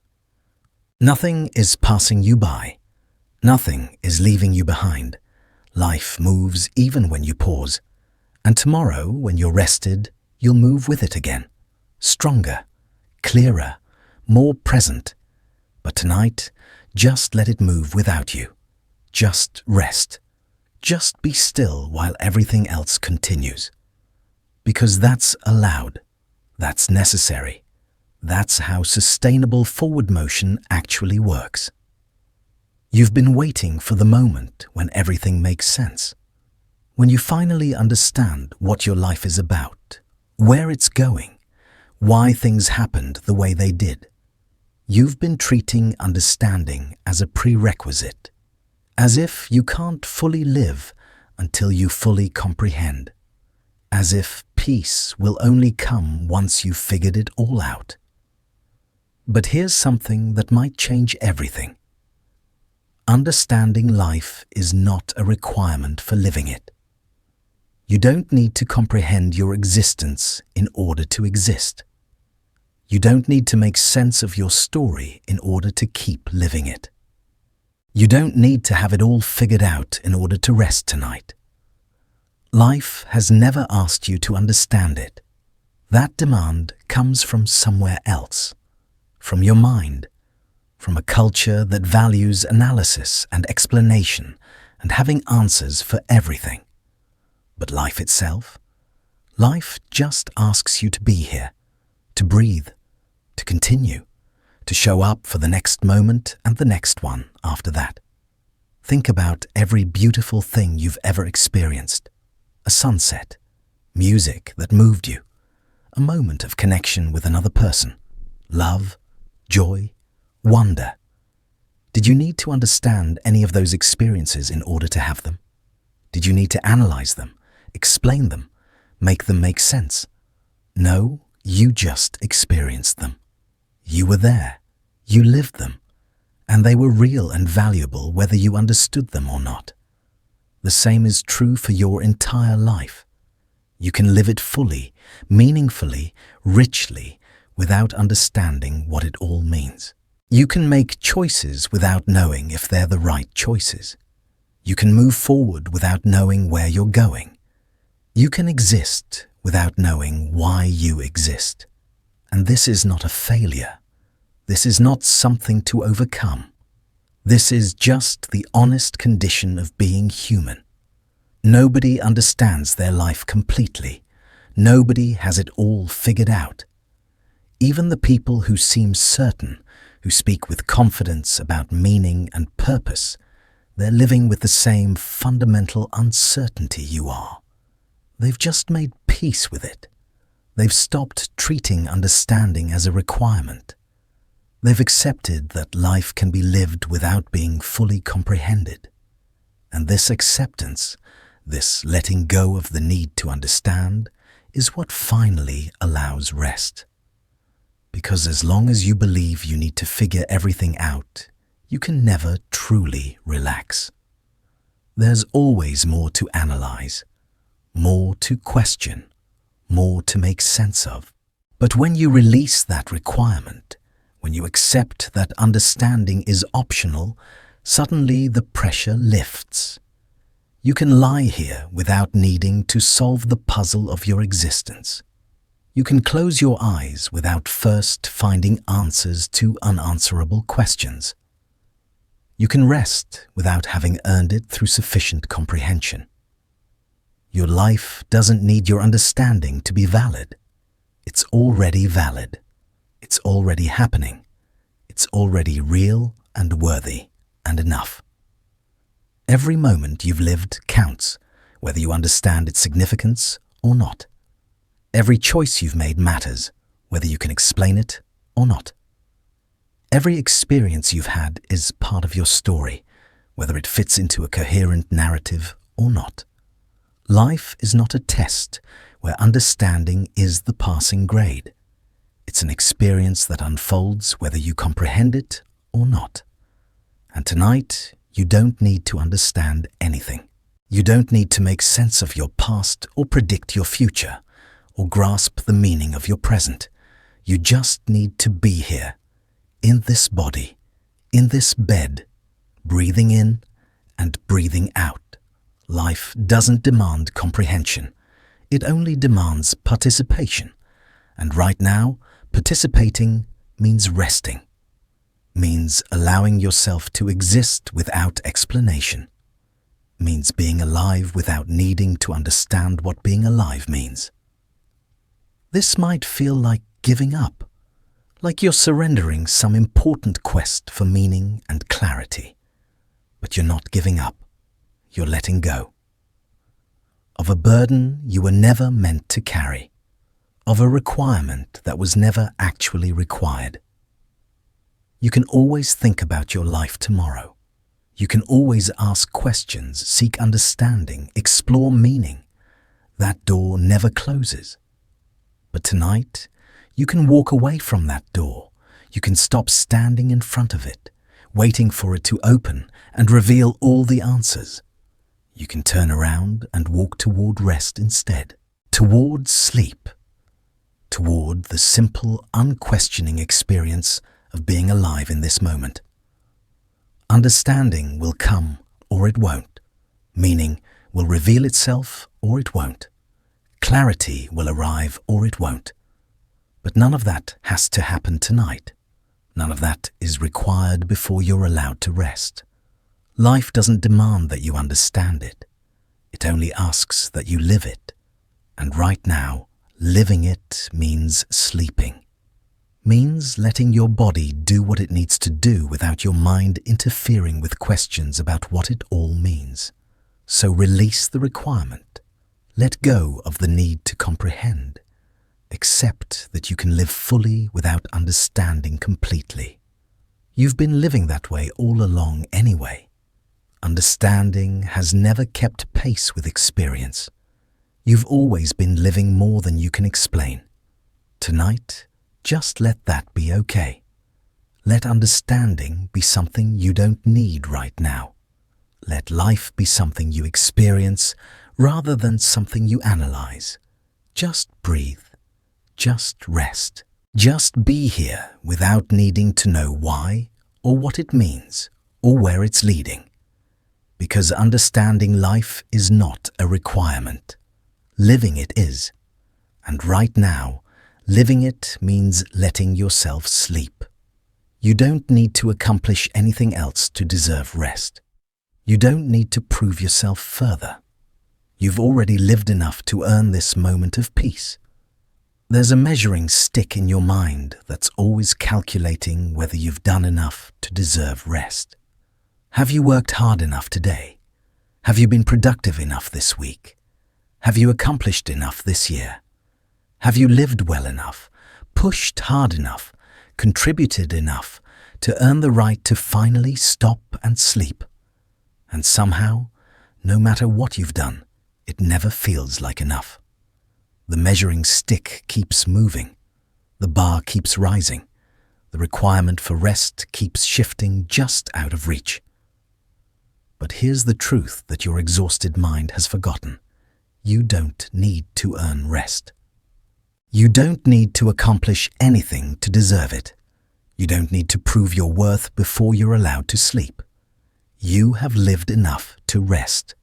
Right now, exactly as you are, with everything you've done and everything you haven't done. You have lived enough. Rest is not a reward for productivity. It's not a prize you win by accomplishing sufficient tasks. It's not something you have to deserve through effort or achievement or being good enough. Rest is a biological necessity. It's a human requirement. It's something your body needs regardless of what you did or didn't do today. Think about a child. Does a child need to earn sleep? Do they need to accomplish a certain amount before they're allowed to close their eyes? No, they sleep because they're tired, because their body needs it, because rest is a fundamental requirement of being alive, not a reward for being productive. And you're no different. You're still human. You still have a body that needs rest. And that need doesn't go away just because you feel like you haven't done enough. In fact, the less you've done, the more you probably need rest. Because sometimes the inability to be productive is itself a sign of deep depletion, a sign that you've been running on empty and need restoration more than you need achievement. You have lived enough to rest. You've been alive for another day. You've breathed.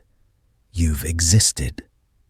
You've carried yourself through hours that required effort, even if that effort doesn't look impressive on a list. You've managed your thoughts. You've processed emotions. You've dealt with uncertainty. You've made countless micro-decisions. You've regulated your nervous system. You've maintained your existence. And all of this counts. All of this is living. All of this is enough to have earned rest. But even if you hadn't done any of that, even if today was a day where you accomplished nothing, even if you spent the entire day lying down, struggling, barely holding on, you would still deserve rest. Because deserving rest is not about what you've accomplished. It's about being human. And humans need sleep regardless of their productivity level.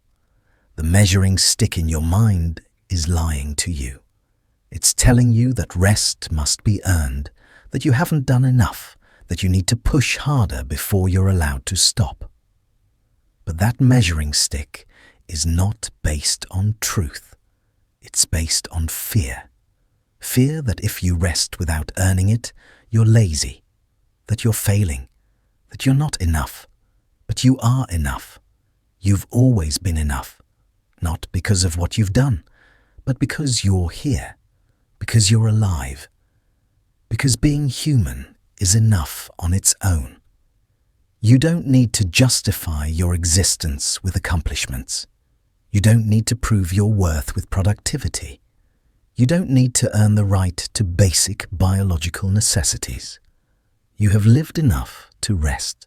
And lived enough doesn't mean achieved enough, or accomplished enough, or been impressive enough. It just means you've been alive. You've moved through time. You've carried yourself through another day, and that's enough.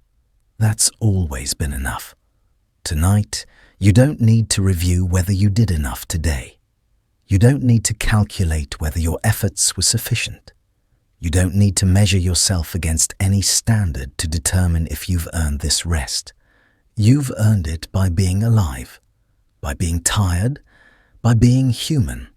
That's all the qualification required. So set down the measuring stick. Stop calculating. Stop evaluating whether you've done enough to deserve sleep. You have. Not because of what you did today, but because rest is not something you earn. It's something you need. And need is enough. Your body needs rest. That need doesn't care about your accomplishments. It doesn't care about your productivity. It doesn't care about whether you feel worthy. It just needs what it needs. And what it needs right now is sleep. You have lived enough to rest. You've lived through today. You've made it to this moment. And that's enough. That's all that's required. So rest. Not as a reward. Not as something you've earned. Just as something you need. Something your body requires. Something you're allowed to have simply because you're human. You have lived enough. You are enough. And tonight, that's all you need to be. Just tired. Just human. Just here. Just resting. Because you've lived enough to rest. And you don't need to prove anything more than that. The mind makes everything harder than it is. It builds walls where there are open doors. It creates problems where there is only living. Your mind has a way of making everything feel harder than it actually is. It takes a simple situation and adds layers of complexity. It takes a straightforward day and turns it into a series of tests you might fail. It takes ordinary life and transforms it into something you have to constantly struggle against. This is what minds do, especially tired minds. They amplify, they dramatize, they make everything feel more difficult, more serious, more heavy than it needs to be. But here's what you need to know. Life is softer than your mind thinks. The reality you're actually living in is gentler, more forgiving, more spacious than the version your mind presents to you at night.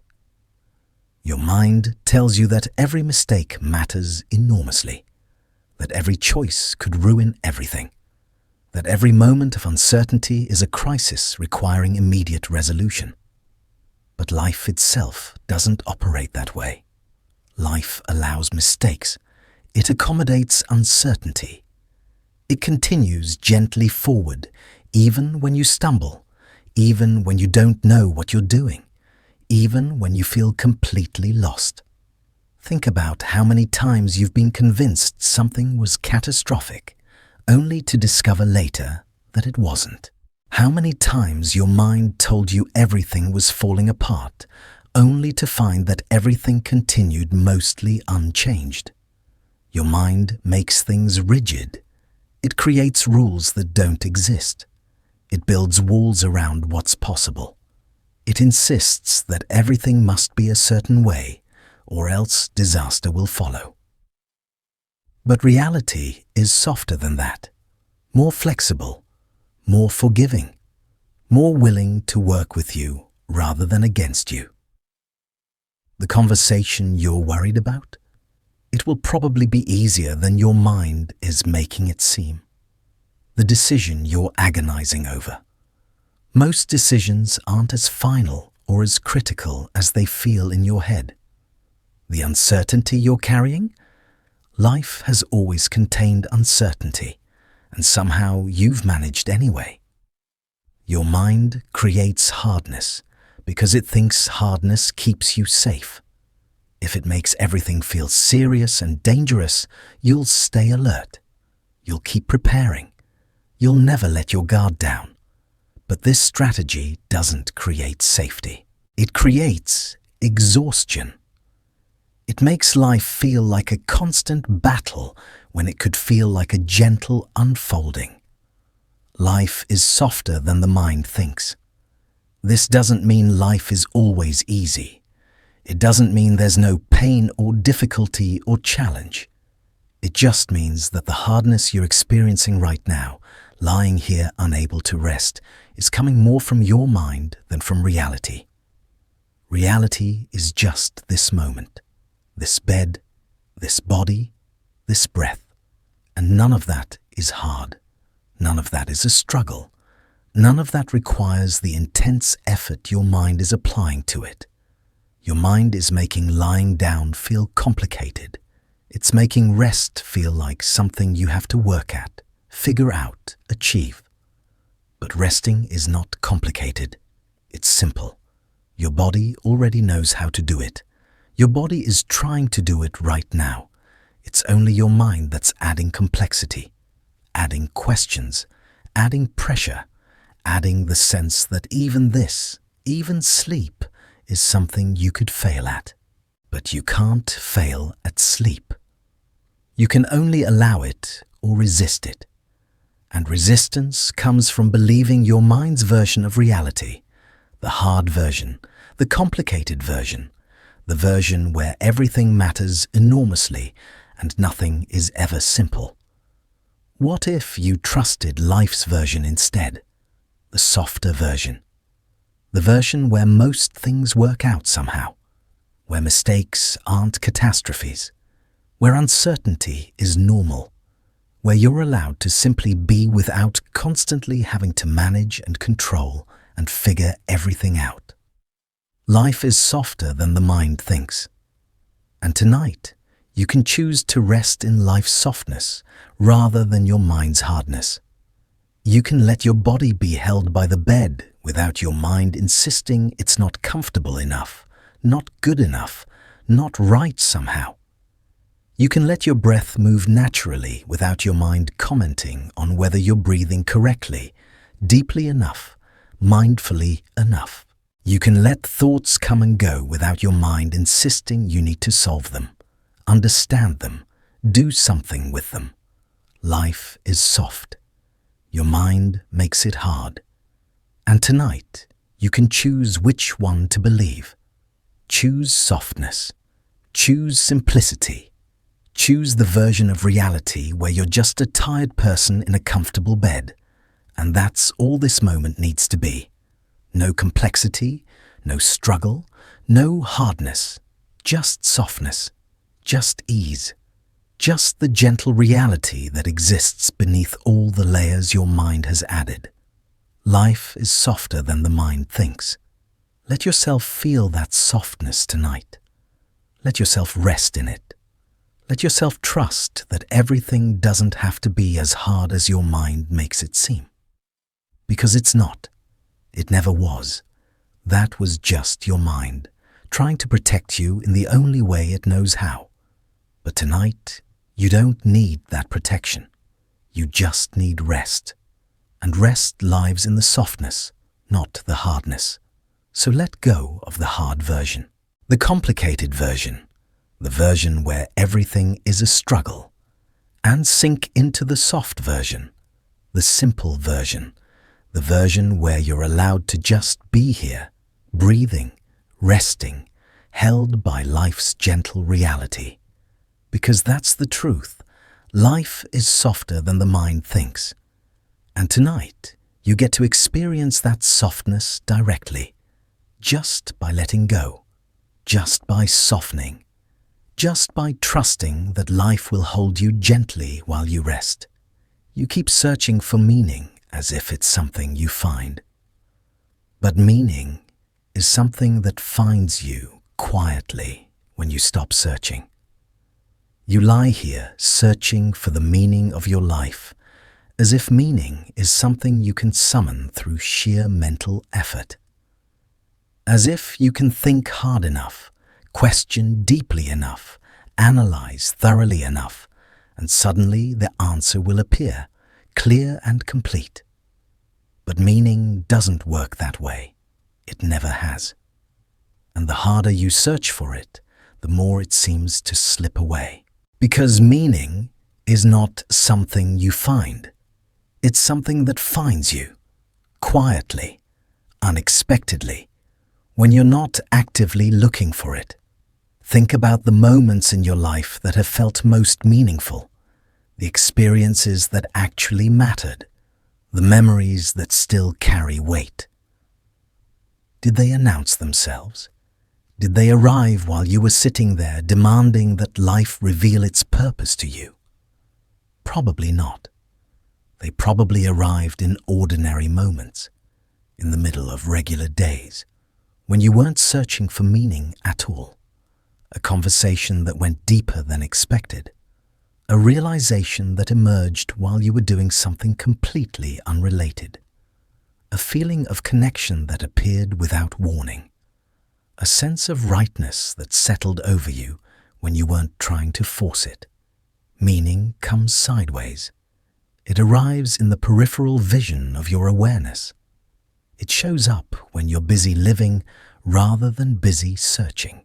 And this is frustrating because you want answers now. You want to know what your life is about, what it's for, whether it matters. You want certainty and clarity and a sense of direction. But demanding these things doesn't produce them. Searching desperately doesn't bring them closer. Lying awake at night trying to force meaning to appear doesn't work. Because meaning is shy. It doesn't respond well to pressure. It doesn't arrive when called. It emerges in its own time, through its own mysterious process. You can't control when meaning appears. You can only create conditions that make it possible. And those conditions are not intensity and searching and desperate questioning. Those conditions are presence, openness, patience, living your life with attention rather than constantly stepping outside it to evaluate it. Meaning appears when you're engaged with life, not when you're analyzing it. When you're participating, not when you're watching yourself participate from a distance. And it appears quietly, not with fanfare, not with sudden revelation. Just a gradual sense that yes, this matters, This connects to something larger. This feels right, but you won't experience any of that tonight. Not while you're lying here demanding that meaning show itself. Not while you're exhausted and depleted and trying to force understanding. Meaning doesn't respond to force. It responds to allowing, to softening, to living without constantly needing to know what it's all for. So, stop searching. Not forever. Just for tonight. Stop trying to find meaning. Stop demanding that life reveal its purpose. Stop treating this moment like an emergency that requires immediate answers. Just be here. In this bed. In this body. In this breath. Without needing it to mean anything particular. Because sometimes the most meaningful thing you can do is allow life to be exactly what it is without adding layers of meaning to it. Sometimes rest is meaningful, not because it teaches you something, or reveals something, or leads somewhere. It's meaningful simply because your body needs it, and you're giving yourself what you need. That's meaning enough for tonight. You don't need profound realizations. You don't need to understand your life's purpose. You don't need meaning to announce itself before you're allowed to sleep. You just need to rest. And let meaning come when it comes. In its own time. In its own way. Probably when you're not looking for it at all. The moments that end up mattering most are rarely the ones where you were actively searching for meaning. They're the ones where you were simply present, simply alive, simply here. So be here now. Not searching, not demanding, not trying to force life to make sense. Just breathing, just resting, just allowing this moment to be what it is without needing it to be anything more. Meaning will find you eventually. It always does.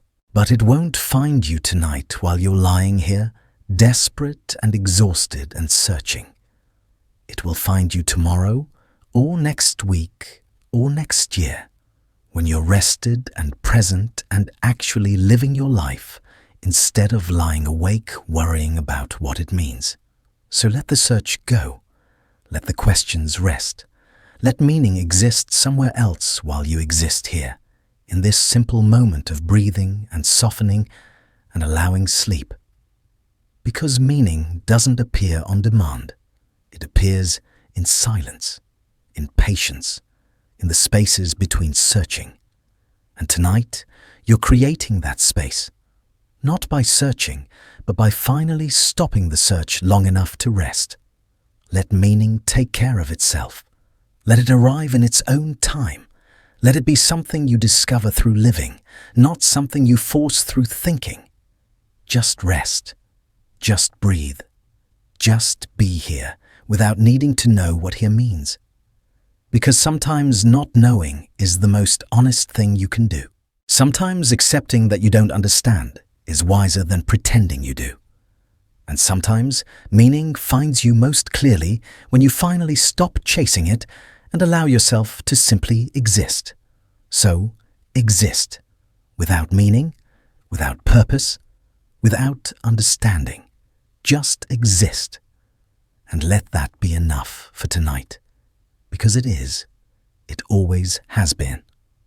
There's something your mind hasn't quite accepted yet, even though it's been proven true every single night of your entire life.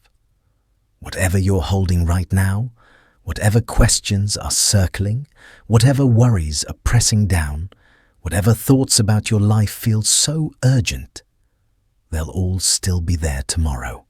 Life will still be there tomorrow, exactly as it is right now, with all its complexity and confusion and uncertainty completely intact.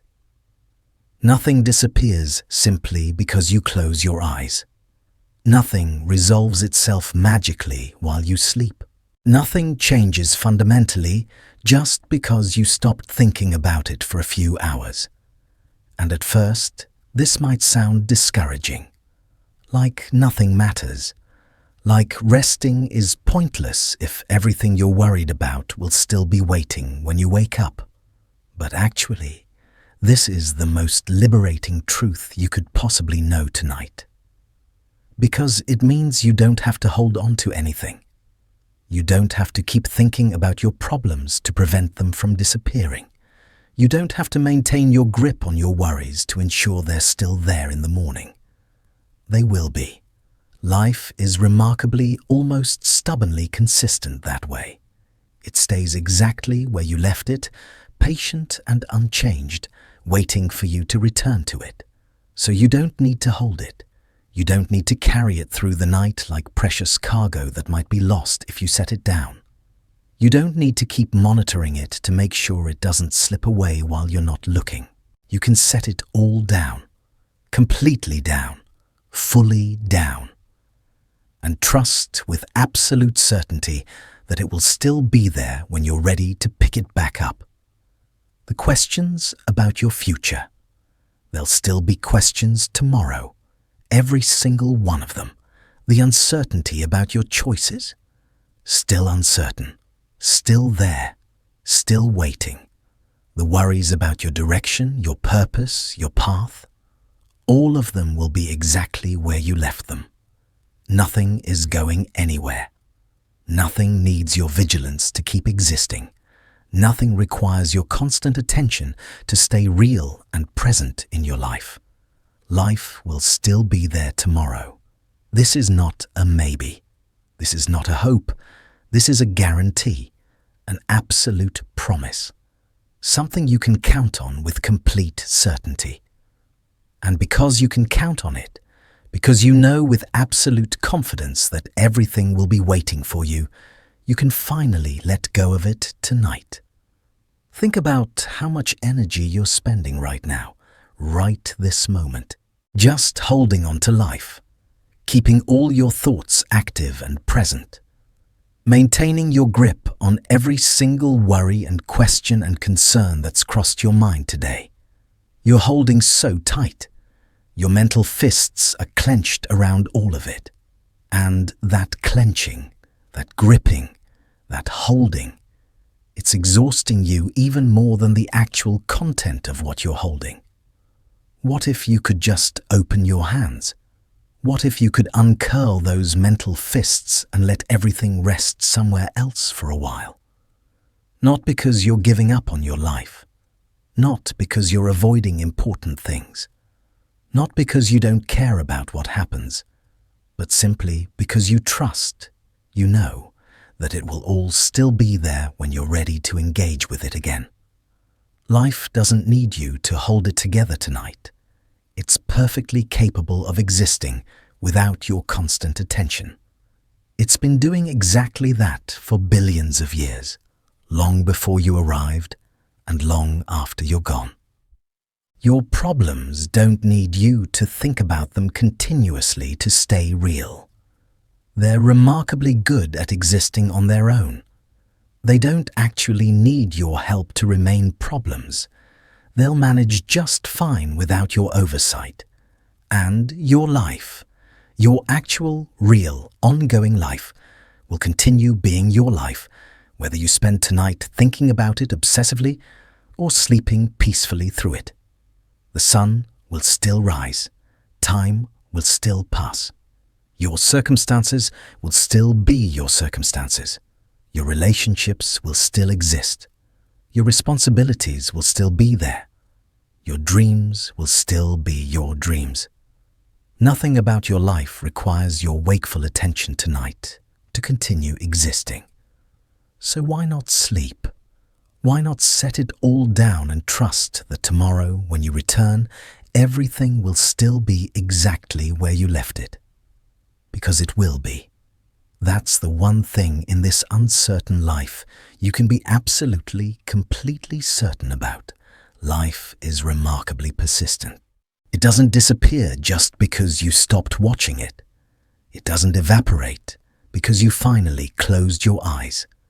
And this means you're free, actually free, free to rest, free to stop holding, free to let everything exist without your constant supervision for a few hours. Your life will still be there tomorrow. All of it. Every single piece. The good parts and the hard parts and the confusing parts and the parts you haven't figured out yet and probably won't figure out for years. None of it is going anywhere. None of it requires your presence tonight to keep existing. None of it will be lost while you sleep. So let it go. Not forever. Not as a permanent abandonment. Not as giving up. Just for these few hours while your body does what it desperately, urgently needs to do. Let life take care of itself for a while. Let your questions wait patiently in the corner. Let your worries rest on the shelf. Let everything that feels so pressing and urgent right now simply exist somewhere else, somewhere outside this bed, somewhere you're not required to engage with it. Because tomorrow, when you wake, and you will wake, it will all still be there, exactly as it is now, waiting patiently, unchanged, ready for you to return to it. And when you do return, you'll return rested, clear-headed, restored, actually capable of engaging meaningfully with your life rather than just feeling exhausted and overwhelmed and barely able to hold it all. Life will still be there tomorrow. This is not a burden to carry. This is not something to feel anxious about. This is permission. The deepest, most complete permission you could possibly receive. Permission to finally stop holding on so tight. Permission to rest, knowing that absolutely nothing will be lost while you sleep. Permission to trust that everything real will remain real. Everything important will remain important. Everything yours will still be yours. You don't need to guard it. You don't need to protect it from disappearing. You don't need to keep thinking about it to keep it safe and present. It's already safe. It's already present. It's already there. And it will still be there tomorrow, and the day after that, and the day after that.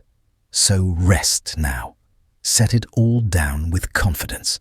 Open your hands completely and let life exist without your constant grip, your constant attention, your constant worry.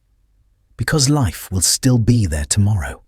Every question, every uncertainty, every challenge, every hope, all of it, waiting patiently for you to return. And tomorrow you'll be ready. But tonight you don't have to be. Tonight, you can finally let go. We move now into the deepest truth of all. The truth that asks nothing of you. The truth that demands no understanding, no effort, no achievement. The truth that simply allows you to rest exactly as you are. You've been waiting, patiently, desperately waiting. Waiting to feel calm before you allow yourself to sleep. Waiting for your mind to finally quiet down. Waiting for some magical sense of peace to settle over you like a soft blanket before you can finally let go. But peace is not a prerequisite for rest. You don't have to feel at peace to sleep. You don't have to achieve some perfect state of serenity before you're allowed to close your eyes and drift away. You can rest while feeling completely unsettled. You can sleep while questions remain loudly unanswered. You can let go while still carrying uncertainty, confusion, even anxiety. Because rest is not a reward you receive for achieving the right emotional state. It's not a prize you unlock by feeling peaceful enough, calm enough, resolved enough.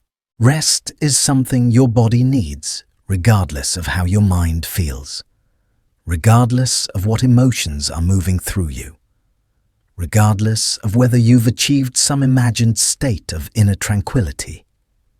Your mind might be racing right now.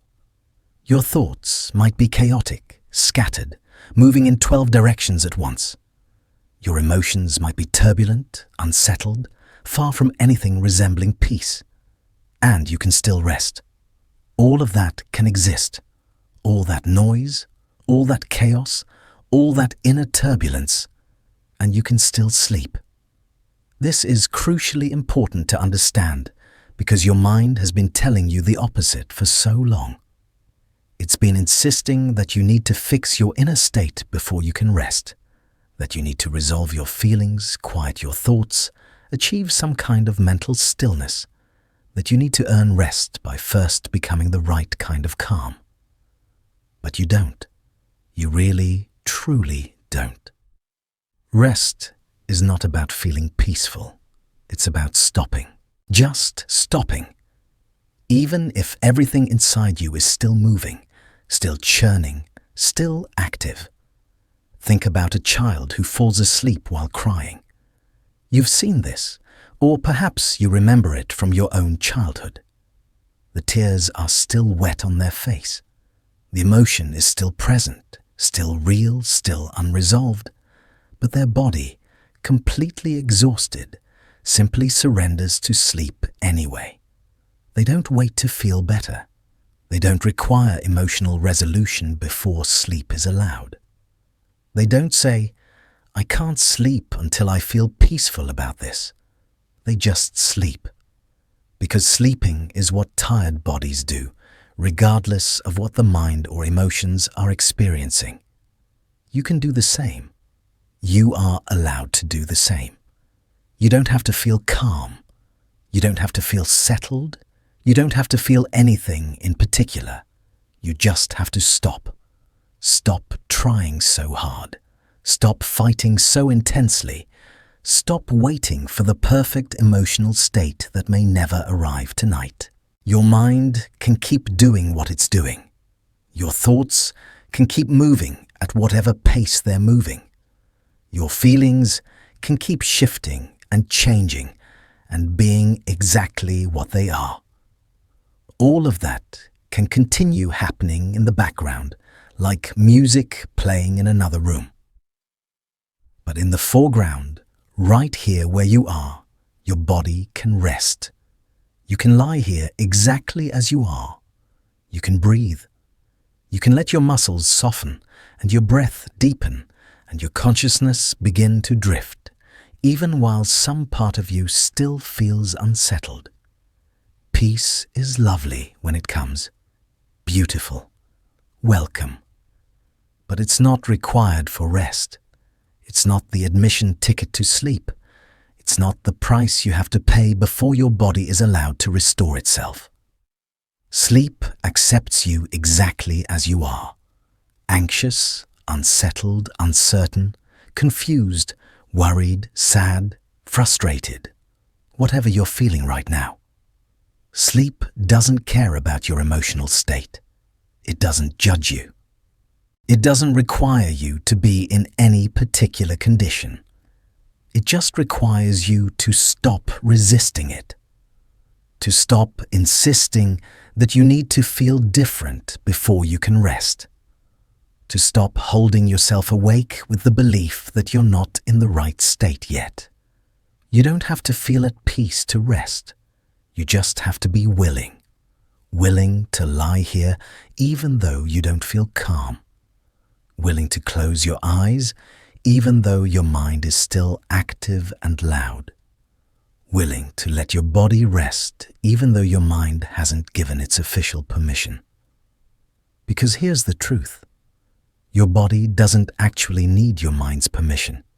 It doesn't need you to feel ready or peaceful or resolved.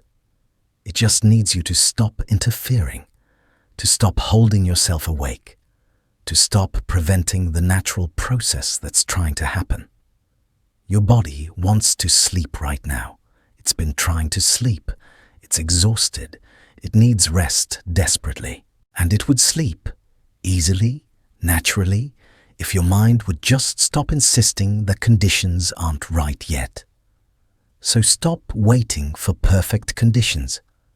Stop waiting for peace that might not come tonight. Stop requiring yourself to feel a certain way before you allow rest. Just rest anyway, unsettled and uncertain and not at peace. Rest right in the middle of whatever you're feeling. Rest despite the noise in your head and the unrest in your heart. Rest because your body needs it, not because your mind approves of your emotional state. This is what resting inside life as it is actually means. Not waiting for life to be different. Not waiting for yourself to be different. Not waiting for some perfect moment when everything feels just right. Just resting anyway, right now, right in the middle of whatever is actually happening inside you. You don't have to feel at peace to rest. You just have to stop. Stop waiting. Stop requiring. Stop insisting that you need to be in some other state, feeling some other way, before you can allow yourself to sleep. Just stop, right now, exactly as you are. Unsettled mind, tired body, uncertain heart, worried thoughts, anxious feelings. All of it allowed. All of it acceptable. All of it completely compatible with rest. You don't have to feel at peace to rest. You just have to be willing to rest without peace. And you are. You can. Right now. Right this moment. Just let yourself. Let yourself rest while still feeling unsettled. Let yourself sleep while still carrying questions and worries and uncertainty. Let yourself stop even though absolutely nothing feels resolved or peaceful or complete. Because rest doesn't require resolution. Rest doesn't require peace. Rest doesn't require anything except permission. And you can give yourself that permission right now, not because you feel ready, not because everything is perfect, not because you've achieved the right state, but simply because you're tired, because your body needs sleep, and tired is the only requirement rest has ever actually had. So rest now, imperfect, unsettled, and not at peace. Rest anyway, because you can, because you're allowed, because peace is not required. Only rest, only this moment, only the simple act of stopping and letting your exhausted body finally do what it knows how to do. You don't have to feel at peace to rest. You just have to rest. And right now, right this moment, you can. Life is not a story that needs an ending tonight. It's an ongoing river that flows whether you understand its course or not. You keep trying to bring your life to some kind of conclusion before you sleep. Some sense of completion, some feeling of having arrived somewhere meaningful, understood something important, resolved something significant. As if your life is a chapter in a book that needs a neat, satisfying ending before you can close it for the night and set it on the bedside table. But life doesn't work in chapters. It doesn't have endings and beginnings that conveniently align with your sleep schedule. It doesn't pause at tidy moments or resolve itself into neat conclusions just because it's getting late and you're getting tired. Life is continuous, flowing, ongoing, always in the middle of itself, never complete, never finished, never quite concluded. And tonight, it doesn't need to be. Your life doesn't need a conclusion. It doesn't need to make perfect sense. It doesn't need to feel complete or resolved or understood or wrapped up in any way. It just needs to continue. And it will continue whether you understand it tonight or not, whether you've brought it to some satisfying conclusion or not, whether it feels finished or not. You can go to sleep right in the middle of your story, right in the middle, with nothing resolved, nothing concluded, nothing wrapped up neatly with a bow. And this is not a problem. This is not a failure. This is not something wrong with you or your life. This is just what sleep actually is.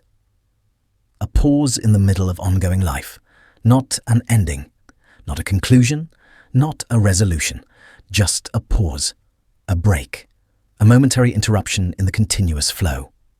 Your story will pick up again tomorrow, exactly where it left off. Mid-sentence, probably. Mid-thought. Mid-everything. Still in the middle of all the same unresolved situations, unanswered questions, incomplete processes. And that's okay. That's completely, perfectly okay. That's actually how life works for everyone, though we rarely talk about it this way.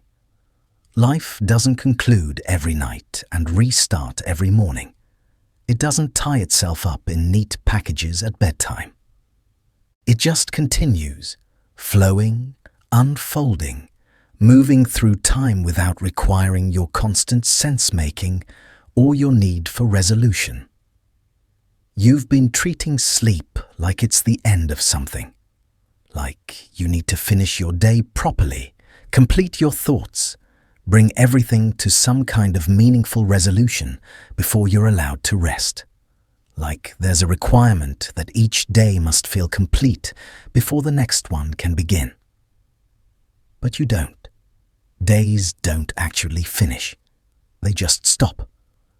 The clock hits midnight, and one day becomes another, but nothing actually concludes. Nothing wraps up. Nothing ends in any meaningful way. And then the days begin again, picking up exactly where they left off, without conclusions, without neat endings, without anything being truly, finally, completely finished. Life doesn't need a conclusion tonight. It doesn't need you to understand where you are in the story, or where you're going next, or what it all means. It doesn't need you to have figured anything out, or resolved anything, or made sense of anything. It just needs you to rest in the middle of it. Right in the middle of the ongoing, unfinished, perpetually incomplete process of being alive. This moment right now is mid-story. Your entire life is mid-story. And that's exactly where you get to rest. Not at the end. Not after everything is concluded and understood and resolved. Right in the middle. Right in the messy, unclear, unfinished middle. You can sleep with questions left unanswered. You can rest with stories still unfolding. You can close your eyes with nothing concluded, nothing resolved, nothing complete. And the world will not end. Your life will not fall apart. Everything will continue exactly as it was, waiting patiently for you to return to it tomorrow. Because life isn't asking for conclusions tonight. It's not demanding endings or understanding or resolution. It's not requiring you to make sense of everything before you're allowed to rest.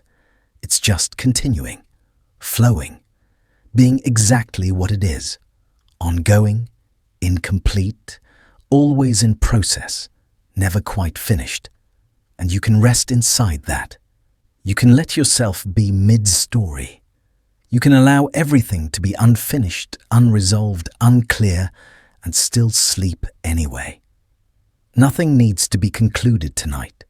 Not your day, not your thoughts about your day, not your feelings about your life, not your understanding of where you are or where you're going, not anything. Everything can remain exactly as it is, open, ongoing, incomplete, unresolved. And you can still rest. You can still sleep. You can still let go even though nothing is wrapped up neatly. Because sleep doesn't require conclusions. It doesn't require endings. It doesn't require anything to be finished or understood or resolved or complete.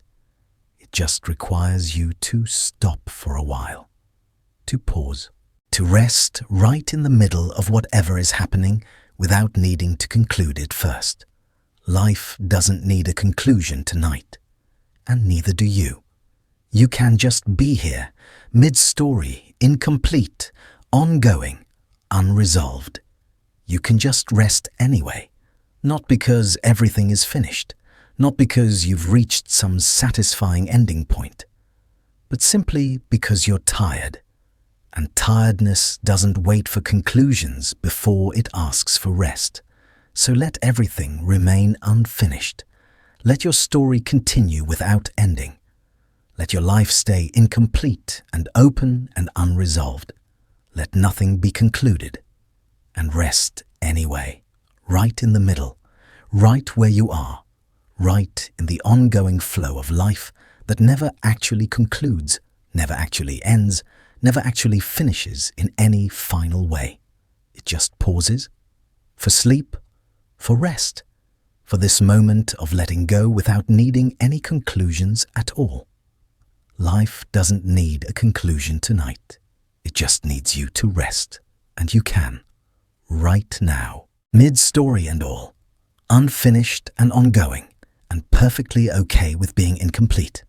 Just rest, just pause, just let the story continue tomorrow, because it will, with or without tonight's conclusion. Your body has been doing this your entire life. It knows exactly what to do. You don't need to teach it, or guide it, or manage it. You just need to stop interfering. You've been trying so hard tonight, trying to make yourself sleep, trying to force your mind to quiet down, trying to control your thoughts, manage your breathing, orchestrate the perfect conditions for rest to finally arrive.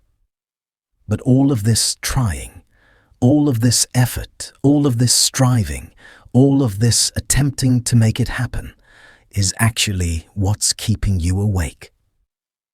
Because rest doesn't come through effort. It doesn't arrive because you tried hard enough. It doesn't respond to force or control or management. Rest comes through release, through surrender, through letting go. And your body already knows exactly how to do this. Your body has been falling asleep your entire life, since you were born, since before you can remember. It's done this thousands upon thousands of times. It knows the process intimately, deeply, completely. It knows exactly how to let go, how to soften, how to drift from waking into sleeping, how to surrender conscious control and slip into the restoration of sleep. You don't need to teach it. You don't need to guide it. You don't need to manage the process or make sure it happens correctly or intervene to help it along. You just need to stop interfering. Stop trying. Stop doing anything at all. Your body already knows how to let go. It's been trying to let go all night. It's been pulling you gently, persistently toward sleep, toward rest, toward the natural process of restoration that it needs so desperately. But your mind keeps interrupting, keeps trying to help, keeps thinking it needs to do something, control something, make something happen in just the right way. And every single time your mind tries to help, it actually interferes. It disrupts the natural process. It turns something that should be automatic and effortless into something that requires conscious effort and control. Think about breathing for a moment. When you're not paying attention to it, when you're absorbed in something else, your body breathes perfectly without any input from you. The rhythm is natural. The depth is appropriate. Everything works exactly as it should. But the moment you start trying to breathe correctly, the moment you start trying to control it, manage it, make it happen in some particular way, it becomes difficult, forced, unnatural, wrong somehow. Sleep is exactly the same. Your body knows how to sleep. It's brilliant at sleeping. But the moment you start trying to make yourself sleep, trying to control the process, trying to ensure it happens right, it becomes impossible. Because sleep is not something you do. It's not an action you perform. It's not a task you accomplish through effort. Sleep is something you allow. It's something that happens when you stop doing, when you stop trying, when you finally let your body do what it already knows how to do. Your body already knows how to let go. Every single muscle in your body knows how to release its tension. Every system in your body knows how to shift into rest mode. Every cell knows how to begin the process of restoration and healing.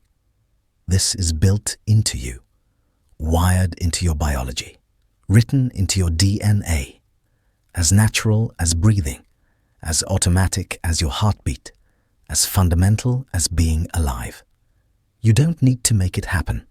You don't need to force it or control it or manage it into existence. You just need to stop preventing it from happening. And what's preventing it is your mind. Your well-intentioned mind that wants to help, that wants to control, that wants to make sure everything happens correctly, efficiently, properly. But your mind's help is actually interference. Your mind's control is actually resistance. Your mind's trying is actually the obstacle standing between you and sleep. So stop trying. Just stop. Completely stop. Let go of the effort. Let go of the control. Let go of the idea that you need to do something, anything, to make sleep happen. You don't. You really, truly don't. Sleep happens on its own when you stop interfering with it, when you stop trying to orchestrate it, when you finally trust that your body knows what to do. Your body already knows how to let go. It's been showing you all night. The heaviness in your eyelids, that's your body trying to let go. The softness creeping into your muscles, that's your body trying to let go. The slowing of your thoughts, that's your body trying to let go. The deepening of your breath, that's your body trying to let go. These aren't things you're making happen through effort. These are things your body is doing naturally, automatically, in its deep wisdom about what you need right now. And all you need to do is follow. Not lead, not control, not try to make it happen faster or better or more correctly or more completely. Just follow. Just allow. Just let your body do what it already knows how to do without your mind constantly interfering with commentary and control. Feel the weight of your head on the pillow, not because you're trying to feel it, not because you're focusing on it deliberately, but because it's already there. Your body is already resting, already supported, already held by the bed beneath you. Feel the rise and fall of your breath. Not because you're controlling it, or managing it, or making it deeper or slower or better somehow, but because it's already happening. Your body is already breathing, already living, already doing exactly what it needs to do. Your body already knows how to let go. It's letting go right now, right this very moment. You can feel it if you stop trying to make it happen and simply notice what's already happening. The softening, the releasing, the gentle drift towards sleep. It's all already in motion, already unfolding, already happening without any effort from you. You don't need to do anything. You don't need to try anything. You don't need to make anything happen, or force anything, or control anything. You just need to stop. Stop trying. Stop controlling. Stop interfering with the natural process that's already underway, that's been underway all along, that's just waiting for you to get out of the way. Your body already knows how to let go. And it's doing it right now, right this moment. While you're lying here reading these words, all you need to do is let it. Let your body do what it knows how to do. Let the process unfold naturally, organically, without your mind trying to manage every single detail. Your body already knows how to let go. Trust it. Follow it. Let it show you the way into rest without you trying to lead. Because it knows. It's always known. And it's ready to carry you gently into sleep the moment you stop trying to carry yourself. Just let go. Let your body take over completely. Let the natural wisdom of your biology do what it does best, what it was designed to do, what it's been doing your entire life. Your body already knows how to let go.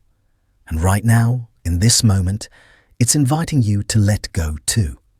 To stop trying, to stop controlling, to just be here, breathing, softening, drifting. Let it happen. It already is happening. You just need to stop interfering and let your body show you how easy this actually is when you get out of the way. Your body already knows how to let go. And tonight, finally, you can let it. You've been treating your thoughts like they're permanent fixtures. Like once they arrive, they're here to stay until you actively do something about them, until you solve them, answer them, resolve them, or forcefully push them away. But thoughts don't actually work that way. Thoughts are not solid objects that require your effort to remove. They're more like clouds passing through the sky of your mind. They come, they drift, and they fade, all on their own, without you needing to do anything at all. The thought about whether you're living your life correctly, it appeared on its own. You didn't summon it, you didn't invite it, it just showed up, like a bird landing on a branch outside your window. And just like that bird, it will leave on its own too. You don't have to chase it away. You don't have to convince it to go. You don't have to solve the question it brought before it's willing to depart. It will simply fade, naturally, gradually, when it's ready. But here's what happens instead. You grab onto the thought, you hold it, you examine it from every angle, you follow it down into deeper questions, you give it your complete attention, your full energy, your entire focus. And by doing this, you're not making it leave. You're making it stay. You're feeding it, strengthening it, giving it the fuel it needs to remain present and loud and demanding. Thoughts about life can fade on their own, but only if you let them. Only if you stop grabbing them, stop following them, stop treating them like they require your immediate and complete engagement. Think about how thoughts actually work when you're not in bed trying to sleep. During the day, thoughts come and go constantly. Hundreds of them, thousands of them. Most of them you barely notice. A thought about lunch drifts through. You don't grab it, analyze it, follow it into deep reflection about your relationship with food. It just passes through, and you move on to the next thing. A thought about something you need to do later appears. You acknowledge it briefly, maybe make a mental note, and then it fades as your attention shifts elsewhere. Thoughts come and go like this all day long, constantly arriving, constantly fading, moving through your awareness like a river flowing past. But at night, when everything is quiet and you're lying in the dark, you treat thoughts differently. You grab them, you hold them tight, you won't let them pass. And this is what keeps you awake. Not the thoughts themselves, but your relationship with them.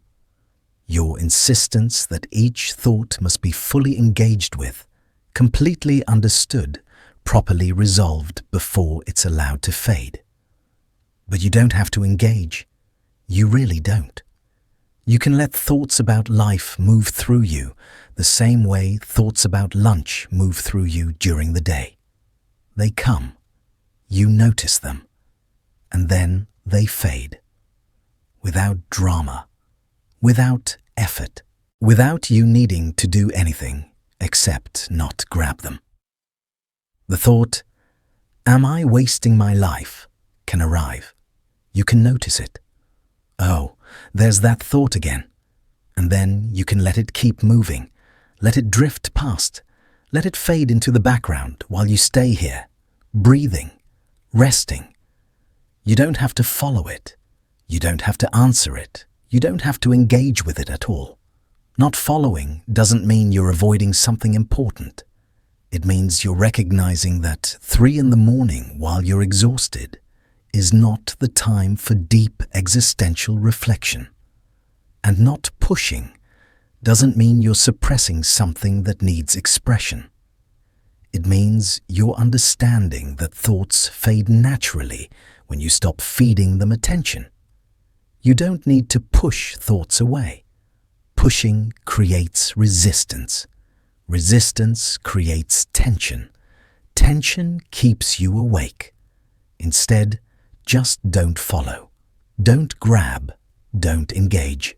Let the thought be there, in the background, like distant traffic noise, while you stay here in the foreground, breathing, resting, allowing. Thoughts about life can fade on their own. This is one of the most important things you can learn about your mind. You are not responsible for making thoughts disappear. You're only responsible for not holding on to them.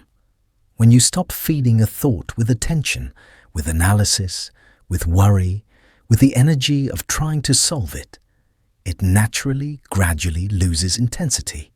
It softens, it blurs, it fades into the background, and eventually it disappears entirely. Not because you pushed it away, but because you stopped giving it the attention it needed to stay sharp and present and loud. Your mind will keep producing thoughts. That's what minds do. Even as you're falling asleep, thoughts will continue arising. This is normal. This is natural. This is not a problem. The problem only comes when you grab each thought and treat it like it needs your full attention right now. Let them come, let them be there, and let them fade, all on their own, without your intervention, without your effort, without you needing to do anything except not grab them. The thought about your future will fade. The worry about your choices will fade. The question about your purpose will fade. All of them will fade, naturally, gently, on their own. But only if you stop holding them. Only if you stop following them. Only if you let them move through your awareness like clouds moving through the sky. You don't control the clouds. You don't push them away. You don't grab them and hold them in place. You just let them drift past. Some slowly, some quickly, but all of them eventually moving on, fading, disappearing beyond the horizon. Your thoughts work the same way. Let them drift. Let them fade. Let them disappear on their own. You don't have to do anything except not interfere with the natural process of thoughts arising and fading. Not following, not pushing, just allowing, just letting them be and letting them go. Thoughts about life can fade on their own. Tonight, let them. Let each thought that arises simply be there for a moment, and then fade, and then be gone, without your help, without your engagement, without you needing to solve anything or understand anything or resolve anything. Just let them come, let them be, let them fade, all on their own. And as they fade, as the space between thoughts grows wider and quieter, as your mind gradually settles into the rhythm of thoughts arising and fading without your interference, sleep will come. Not because you made it come, but because you stopped preventing it, by finally letting your thoughts fade on their own. You've been carrying your entire life into bed with you, but you don't have to. You're allowed to set it down until morning. Imagine walking into your bedroom carrying a heavy backpack filled with everything from your day, every conversation, every responsibility, every worry, every question about your future, every regret about your past, every single thing you've been thinking about and dealing with and carrying. And then imagine trying to sleep while still wearing that backpack, still carrying all that weight, still responsible for holding it all. This is what you're doing right now. You're trying to rest while still carrying everything, still holding your entire life on your shoulders, still refusing to set it down. But you can set it down. You really can. You're allowed to take off that backpack and place it gently beside the bed and let it stay there until morning. You can set life down until morning. All of it.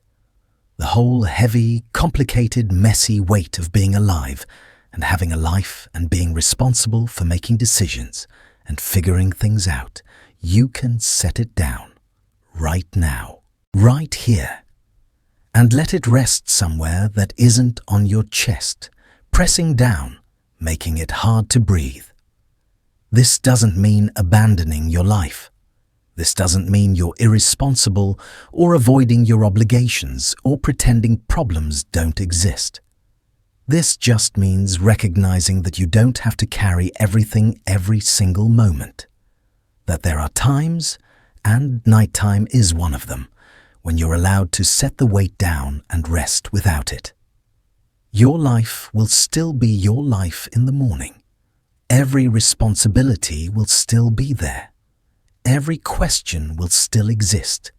Every challenge will still need addressing. But none of it needs to be carried through the night.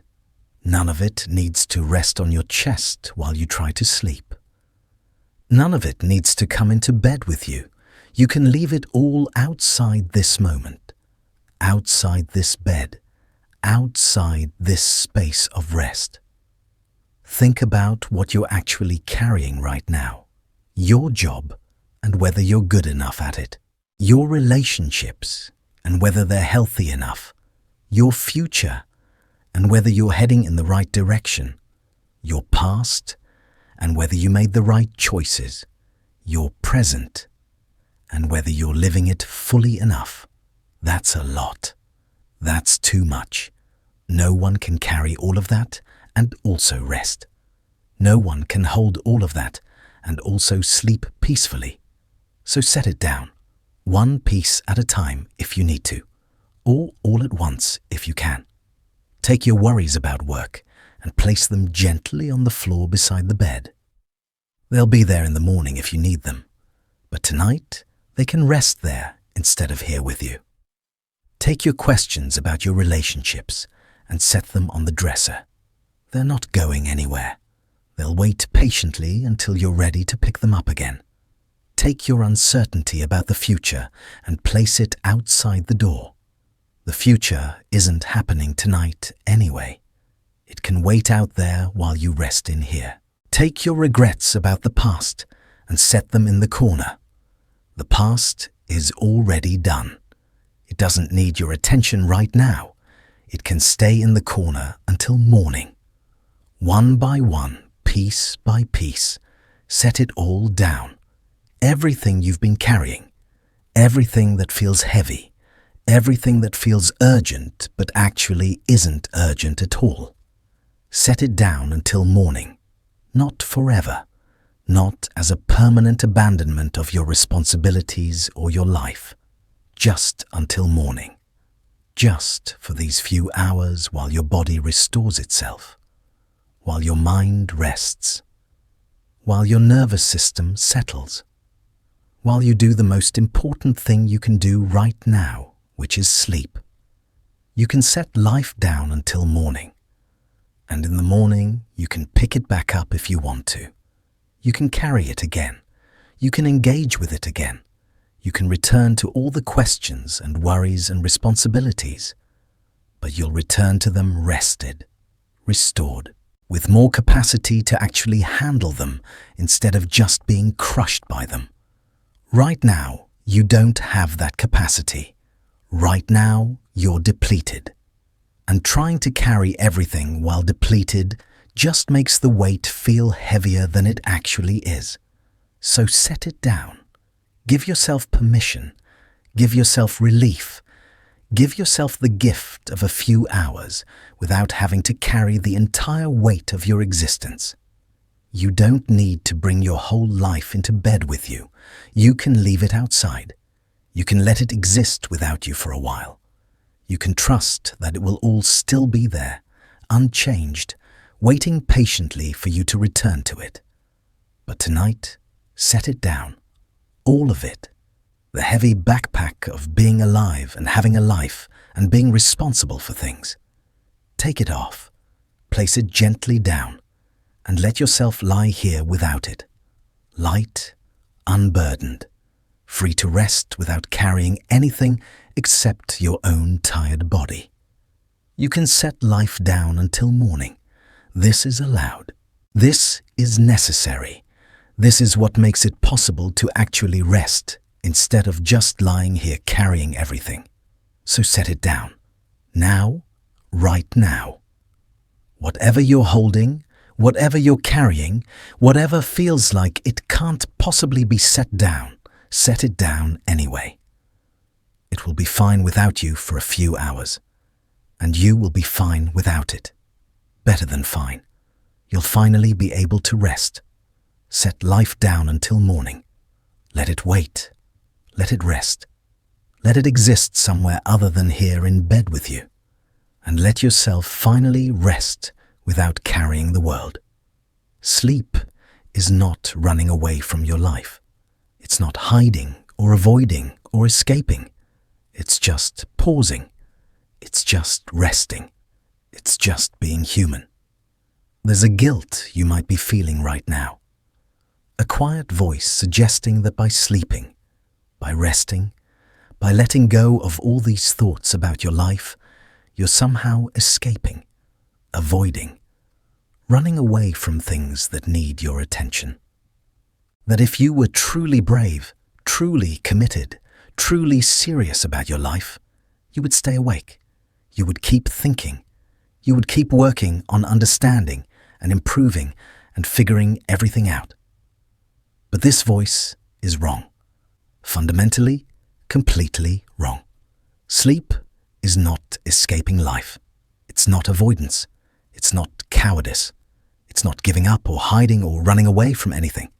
Sleep is a biological necessity, a fundamental requirement of being alive, a process your body needs to function, to heal, to continue being capable of actually living your life tomorrow.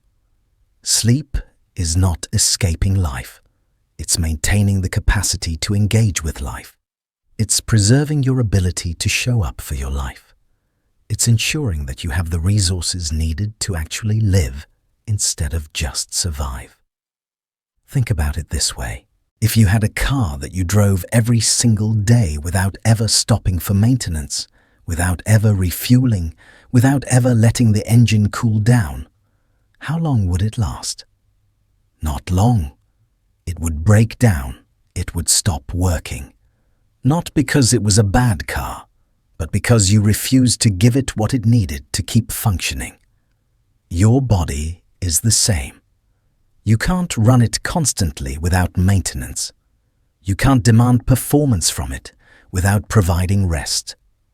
You can't ask it to keep carrying you through life without giving it the sleep it needs to restore itself. Resting is not escaping. It's maintaining. It's necessary. It's responsible. It's the opposite of avoidance. It's ensuring that you'll actually be capable of engaging with your life tomorrow instead of just barely stumbling through it exhausted. The things you're worried about avoiding by sleeping, they'll all still be there tomorrow, every single one of them. Sleeping doesn't make problems disappear. Sleeping doesn't mean you're giving up on addressing what needs addressing. Sleeping means you're taking care of yourself so that tomorrow you'll actually have the capacity to address those things effectively instead of just worrying about them ineffectively. You're not running away from your life by sleeping. You're preparing to run toward it tomorrow with actual energy and clarity and presence.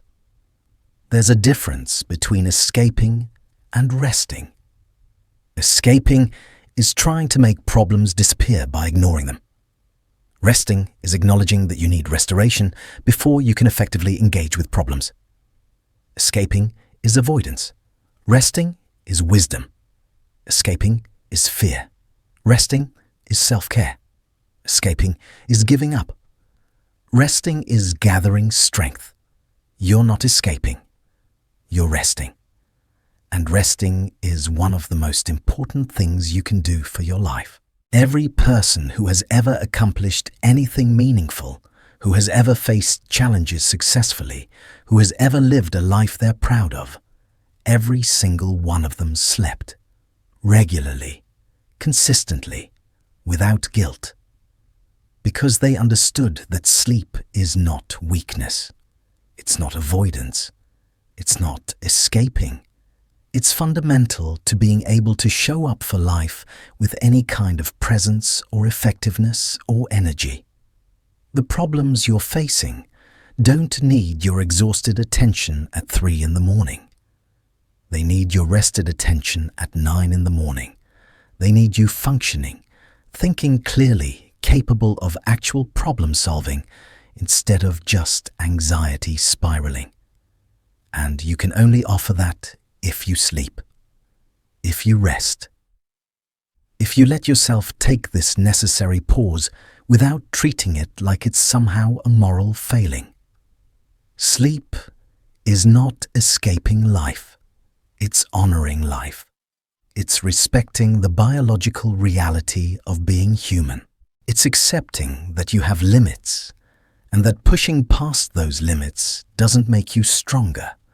It makes you less capable of actually living your life well. You're not avoiding anything important by sleeping. You're not running away from anything that matters. You're not escaping anything except exhaustion, confusion, and the inability to think clearly. You're moving toward rest, toward restoration, toward waking up tomorrow with actual capacity, instead of just running on empty and pretending that's the same as being present. Sleep is not escaping life. It's one of the most life-affirming things you can do. It's saying yes to your body's needs, yes to your humanity, yes to the reality that you cannot pour from an empty cup, and expecting yourself to function without sleep is expecting yourself to pour from a cup that's been empty for hours. So let go of the guilt. Let go of the voice that says resting is escaping. Let go of the idea that you should stay awake, should keep thinking, should keep pushing yourself past the point of depletion. That's not courage. That's not commitment. That's not being serious about your life. That's just exhaustion pretending to be virtue. Real courage is resting when you need to rest. Real commitment is taking care of yourself so you can actually show up for what matters. Being serious about your life means being serious about the biological requirements that make living your life possible. Sleep is not escaping life. It's embracing it. It's accepting it. It's living it in a sustainable way instead of burning yourself out. So sleep tonight without guilt, without the nagging feeling that you should be doing something more productive, without treating rest like it's something you have to justify or defend or apologize for. You're not escaping. You're resting. And resting is exactly what you need to do right now to be able to fully engage with life tomorrow. Sleep is not escaping life. It's just pausing, just resting, just being human in the most honest way possible. And that's not something to feel guilty about. That's something to honor, something to allow, something to embrace. So rest now, not as an escape, but as an essential part of actually living. Your mind keeps scanning for what needs your attention. But right now, in this moment, there is nothing. Nothing at all. Your mind is still scanning, still searching through everything, looking for what needs your attention, What requires your focus? What demands your immediate consideration? It's like a security system that won't stop checking the perimeter, convinced that somewhere, somehow, there must be something urgent that you're missing. But there isn't. Right now, in this moment, there is nothing that needs your attention. Nothing at all. Not one single thing. Not in your entire life. Not anywhere in the world. Nothing needs you to be thinking about it right now. Your work doesn't need your attention at 3 in the morning. Whatever happened today is done. Whatever happens tomorrow will happen whether you think about it tonight or not. There is no work emergency that requires your mental presence while you're lying in bed. Your relationships don't need your attention right now. The people in your life are fine. They're sleeping or living their own lives or dealing with their own things. None of them needs you to be thinking about them right now. None of them is waiting for you to figure something out before morning. Your future doesn't need your attention right now. It's not happening right now. It's not even real right now. It's just a concept, a possibility, something that hasn't arrived yet. And it certainly doesn't need you to plan it or worry about it or try to control it while you're exhausted in the dark. Your past doesn't need your attention right now. It's already happened. It's already done. There's nothing you can do about it. Nothing you can change about it. Nothing that benefits from you reviewing it again at this hour. Even your present, this very moment, doesn't actually need your attention in the way your mind thinks it does. It doesn't need you to analyze it or understand it or make sense of it. It just needs you to be in it. And being in it means resting, not thinking. Nothing needs your attention right now. This is not an oversight. This is not you missing something important. This is just the truth of this particular moment. You are in bed. It is nighttime. Your body is tired. And there is genuinely, truly, actually, nothing that requires your mental attention right now. Your mind doesn't believe this. It's been trained to believe that there's always something. Some problem to solve, some decision to make, some worry to attend to, some question to answer. But that training is wrong. Not everything requires constant attention. Not every moment has something urgent happening. Some moments, and this is one of them, are simply for rest. Nothing needs your attention right now. This is not dangerous. This is not irresponsible. This is just what nighttime is for. Time when nothing needs your attention so your body can do what it needs to do. If something truly urgent were happening, you would know. An alarm would sound. Your phone would ring. Someone would wake you. The world has ways of alerting you to genuine emergencies. But there are no emergencies. There's just your mind, trained to stay vigilant, trained to keep scanning, trained to believe that letting go means something terrible will happen. Nothing terrible will happen. Nothing is happening. Nothing needs to happen. Nothing needs your attention. Your only job right now is to let your body rest. That's it. That's the only thing this moment requires from you. Not thinking, not solving, not figuring out, not attending to anything except the simple process of lying here and breathing. Nothing needs your attention right now. Let this sink in. Let it be true. Let it be real. Not as something you have to convince yourself of, but as something you can simply observe is actually the case. Look around your room. Is there an emergency? No. Is there something on fire? No. Is there someone who needs help? No. Is there anything at all that requires you to do something right this second? No. There is nothing. Just quietness. Just darkness. Just you, lying in bed with absolutely nothing that needs your attention. And this is okay. This is allowed. This is good. This is exactly what this moment is supposed to be. A moment with nothing demanding your attention so you can finally rest. Your mind will keep trying to find something. That's what minds do. They scan, they search, they look for what needs attention because that's how they try to keep you safe. But you can gently, kindly tell your mind, "Thank you, but right now there's nothing. We can rest. Nothing needs your attention right now. Not your work, not your relationships, not your health, not your finances, not your future, not your past, not your purpose, not your meaning, not anything. Everything can wait. Everything is waiting. Everything is fine with waiting until tomorrow when you're rested and actually capable of giving it proper attention. Right now, there is nothing. Nothing urgent. Nothing important. Nothing that can't wait. Nothing that requires you to stay awake thinking about it. Just nothing. And nothing is exactly what you need right now. Nothing to do. Nothing to think about. Nothing to attend to. Nothing to hold or carry or worry about. Just nothing. Just this bed. Just this breath. Just this moment of finally being able to let everything go because nothing, absolutely nothing, needs your attention right now. Let your mind scan if it wants to. Let it search if it needs to.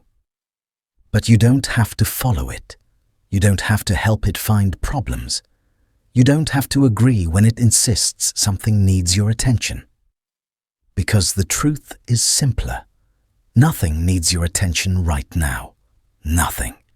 At all. And in this nothing, in this absence of things needing your attention, there is finally space for rest.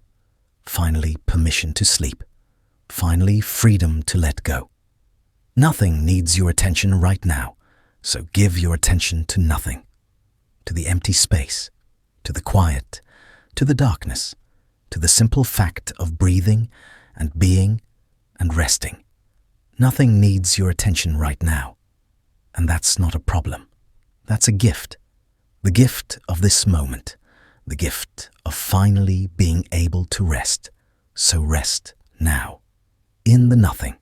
In the absence of things needing your attention. In the simple truth that right now there is nothing to do but sleep. Nothing needs your attention right now. Nothing. And that's perfect. There's something your exhausted mind needs to remember tonight. Something it's forgotten in all the urgency and noise. This is not the first time life has had to wait for you.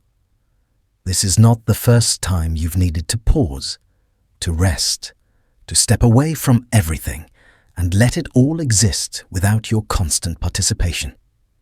Life has waited before, many times before, and every single time it waited patiently. Think back to all the other nights when you felt exactly like this, when everything felt urgent and unresolved and like you couldn't possibly rest until you figured it all out. You rested anyway, eventually, maybe reluctantly, maybe fitfully, but you rested. You closed your eyes. You slept. You let life wait. And what happened? Did everything fall apart? Did your life collapse because you stopped thinking about it for a few hours? No. Life waited. It stayed exactly where you left it. Patient, unchanged, ready for you to return when you were rested. This pattern has repeated itself dozens of times, hundreds of times. Every night of your life, actually. You've stopped participating in your life for several hours, and every single morning, life has still been there. Still your life. Still waiting. Still ready for you to engage with it again. Life has waited before, and it will wait again tonight. This is not special. This is not an exception. This is not the one night where everything will fall apart if you're not vigilant. This is just another night. Another pause in the ongoing rhythm of living. Another moment when life is willing to wait patiently while you do what you need to do. And what you need to do is rest, sleep, restore yourself. Let your body and mind recover from the depletion of being awake and engaged and constantly processing. Life doesn't mind waiting. It's not impatient. It's not tapping its foot, checking its watch, getting frustrated that you're taking so long. Life just continues, flowing, existing, being itself. Whether you're actively participating or temporarily resting doesn't change anything fundamental about it. Your problems will still be problems tomorrow, but they've been problems before, and you've handled them before, and you'll handle them again after you rest. Your questions will still be questions tomorrow, but they've been questions before, and they've waited before, and they'll wait again. While you sleep, your responsibilities will still be responsibilities tomorrow. But they've waited before, through thousands of nights of sleep, and they're perfectly capable of waiting again tonight. Life has this incredible capacity for patience. It doesn't rush you. It doesn't demand that you figure everything out immediately. It doesn't require constant, uninterrupted attention. It allows pauses. It accommodates rest. It waits. As many times as necessary, for as long as necessary. Think about all the times you've been sick. Really sick. So sick you couldn't do anything except lie in bed and let your body heal. Did life wait for you then? Yes, it waited. Your responsibilities didn't disappear, but they waited. Your problems didn't solve themselves, but they waited.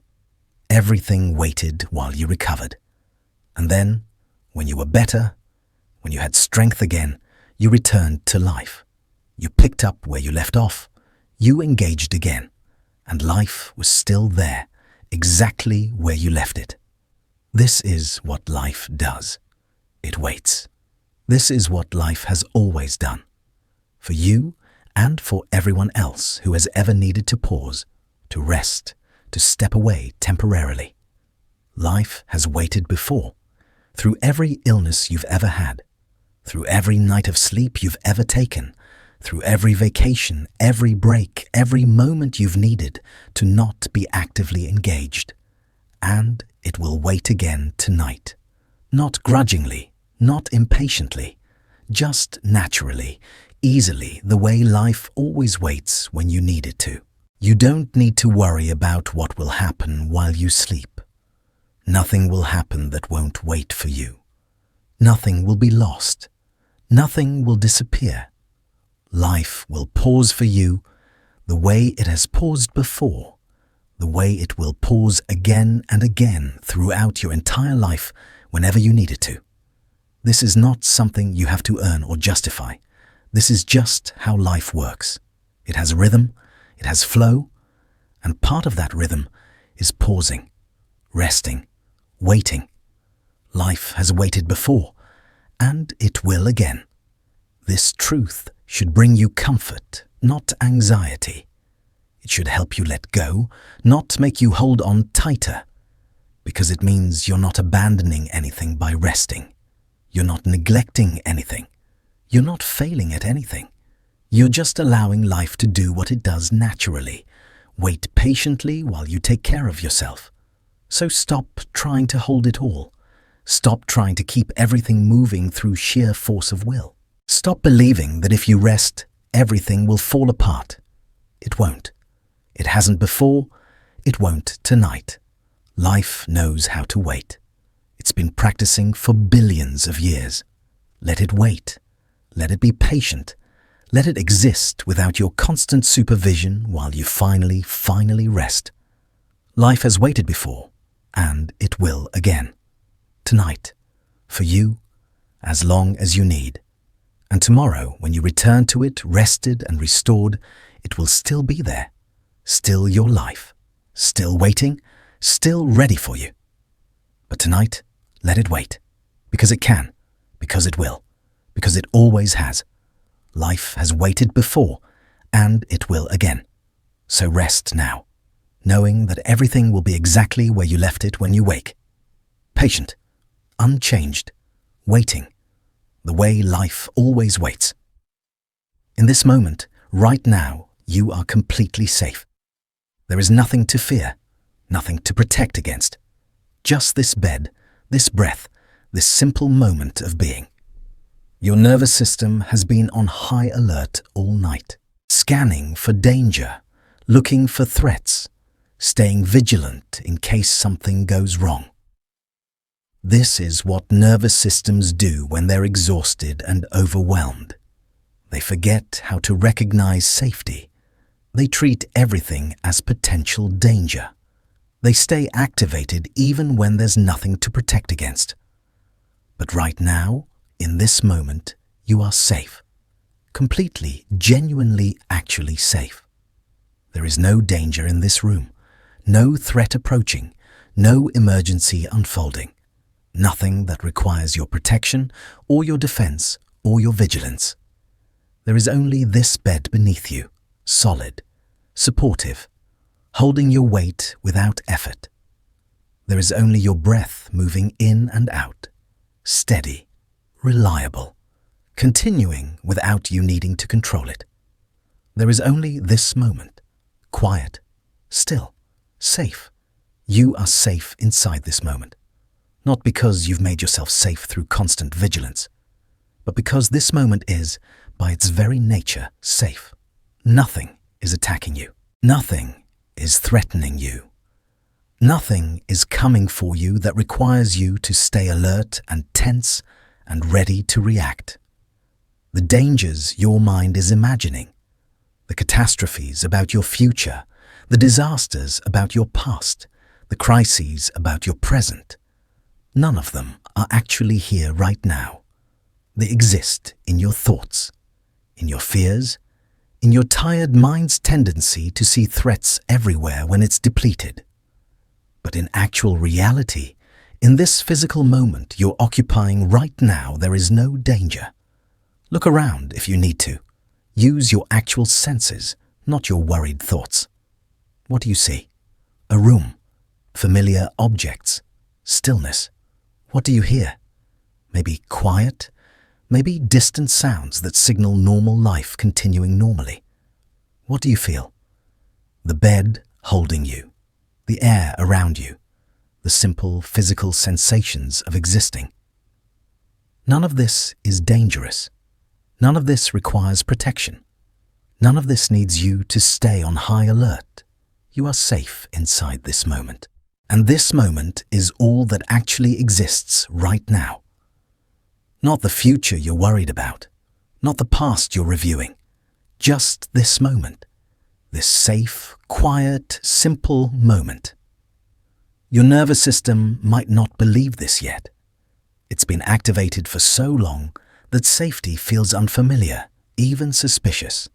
It keeps scanning, keeps searching, keeps insisting something must be wrong. But you can gently, repeatedly remind it, we're safe. Right now, we're safe. Not safe because everything in your life is perfect. Not safe because all problems have been solved. But safe because in this specific moment, in this specific bed, in this specific room, there is no actual danger. Safety doesn't mean your life has no challenges. Safety means that right now, nothing is actively threatening you. Nothing requires immediate defensive action.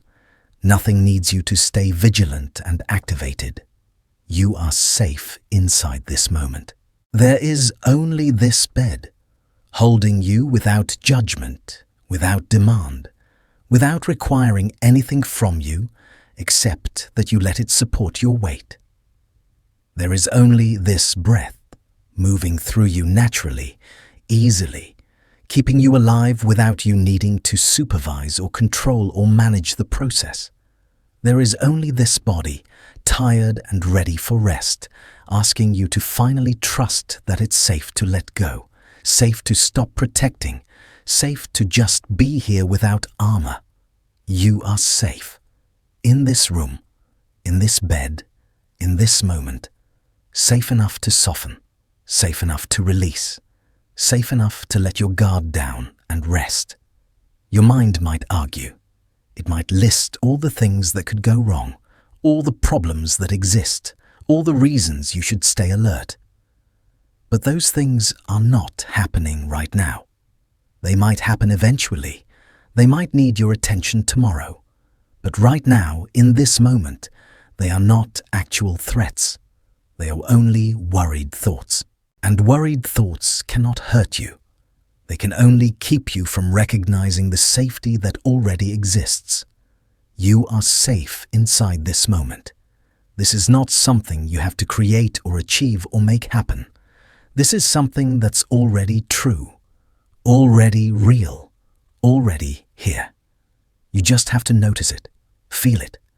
Let it be real for you instead of living inside your worried thoughts about moments that aren't happening. The bed beneath you is real. The breath moving through you is real. The safety of this quiet moment is real.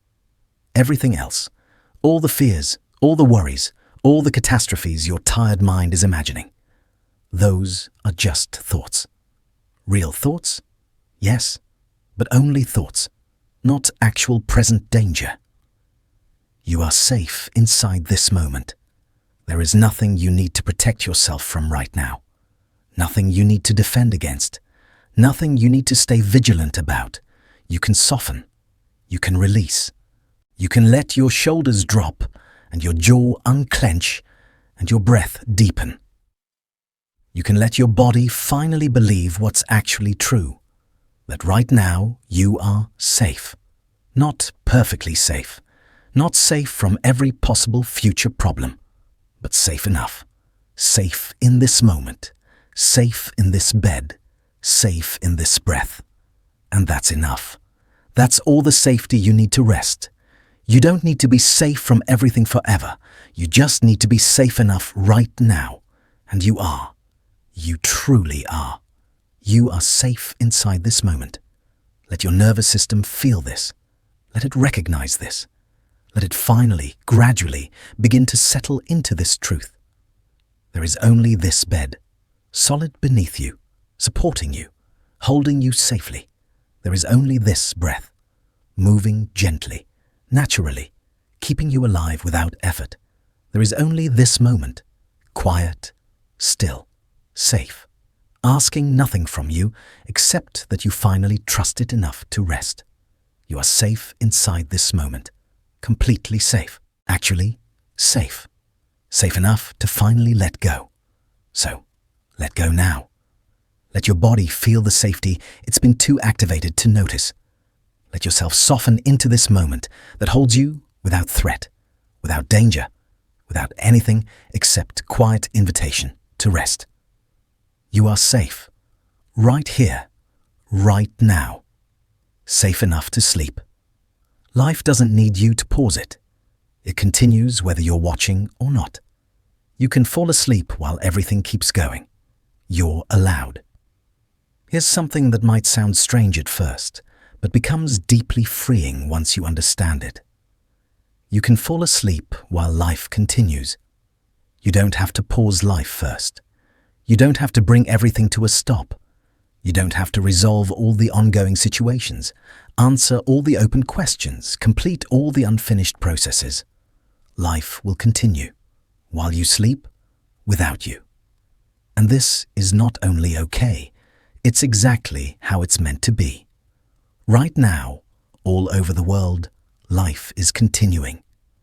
People are waking up in different time zones, having conversations, making decisions, living their lives, and none of it requires your participation or awareness or attention.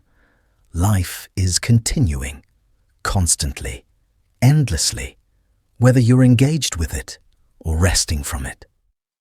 And your life specifically, Your personal life, with all its complications and questions and unresolved situations, it will continue too. While you sleep, your relationships will continue existing. The people you care about will continue being themselves, living their lives, moving through their own days and nights. Your relationship with them doesn't pause just because you're asleep. It continues, quietly, in the background, without needing your active maintenance every single moment. Your work will continue existing. The projects you're involved in, the responsibilities you carry, they'll all still be there tomorrow, continuing, waiting, but not going anywhere, not disappearing, not falling apart just because you stopped thinking about them for 8 hours. Your questions about your future will continue being questions. They don't need answers tonight to continue being valid questions tomorrow. They can remain open, unanswered, continuing to exist while you rest. Your challenges will continue being challenges. They don't dissolve because you fell asleep, but they also don't get worse because you stopped worrying about them. They just continue, being what they are, waiting for you to return to them with renewed energy. Everything continues, and you can fall asleep right in the middle of all this continuing. You don't need to stop it first. You don't need to create some artificial pause in life before you're allowed to rest. You can just fall asleep while everything keeps going, while life flows on without you for a while. This is what every human being does every single night. They fall asleep while life continues, while the world turns, while time passes, while everything that was happening keeps happening, just without their conscious participation for a few hours. And somehow, this works perfectly. Life doesn't need everyone conscious and participating every moment. It has a rhythm that includes rest. It has a flow that accommodates sleep. It continues beautifully while billions of people are unconscious. You can fall asleep while life continues. This is not irresponsible. This is not negligent. This is not failing to engage properly with your existence. This is just being human, being part of the natural rhythm of life that includes both waking and sleeping, both engagement and rest, both active participation and passive allowing. You don't need to micromanage life's continuation. You don't need to supervise every moment. You don't need to make sure everything keeps working while you rest. It will keep working. Life is remarkably good at continuing on its own. It's been doing it for billions of years. It doesn't actually need your constant oversight, so you can fall asleep right now, while your life continues, while questions remain unanswered, while situations remain unresolved, while tomorrow remains uncertain. All of this can continue existing, continue unfolding, continue being exactly what it is while you sleep. You don't need to intervene. You don't need to stay conscious to make sure nothing goes wrong. You don't need to keep thinking to keep life on track. Life is already on track. It's on its own track, moving at its own pace, unfolding in its own way. And your consciousness or lack of consciousness doesn't change its fundamental trajectory. You can fall asleep while life continues. Let this truth sink in. Let it be permission. Let it be freedom. You're not abandoning life by sleeping. You're not stopping your participation in any meaningful way. You're just taking the rest that makes continued participation possible. Tomorrow, you'll wake up. Life will still be continuing. You'll rejoin it. You'll engage again. You'll participate in your particular piece of the vast, ongoing flow of existence. But tonight, you can step out of the flow for a while. You can rest on the riverbank while the river continues moving. You don't have to be in the water every single moment for the river to keep flowing. The river flows on its own. Life continues on its own. And you, tired and depleted and desperately needing restoration, you can rest while it does. You can fall asleep while life continues, not because nothing matters, but because everything doesn't require your constant attention to keep mattering. Your life has meaning, whether you're conscious of it every moment or not. Your existence has value, whether you're actively thinking about it or peacefully resting from thinking about it. You can fall asleep right now, while your heart keeps beating, while your lungs keep breathing, while your body keeps doing all the thousands of things bodies do without conscious direction, while the earth keeps turning, while time keeps passing, while other people keep living their lives, while your own life keeps existing, keeps being your life, keeps waiting patiently for you to return to it tomorrow. You can fall asleep while life continues. This is allowed. This is natural. This is exactly what sleep is meant to be. A time when you're not actively participating in life's continuation, but life continues anyway.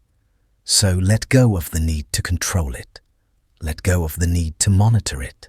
Let go of the need to participate in every single moment of continuation. Just fall asleep while it all continues, while it all flows, while it all exists and unfolds and happens exactly as it's meant to happen.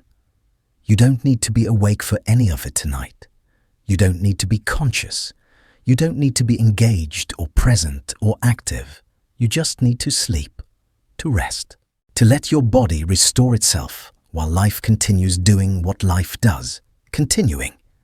You can fall asleep while life continues. So fall asleep now.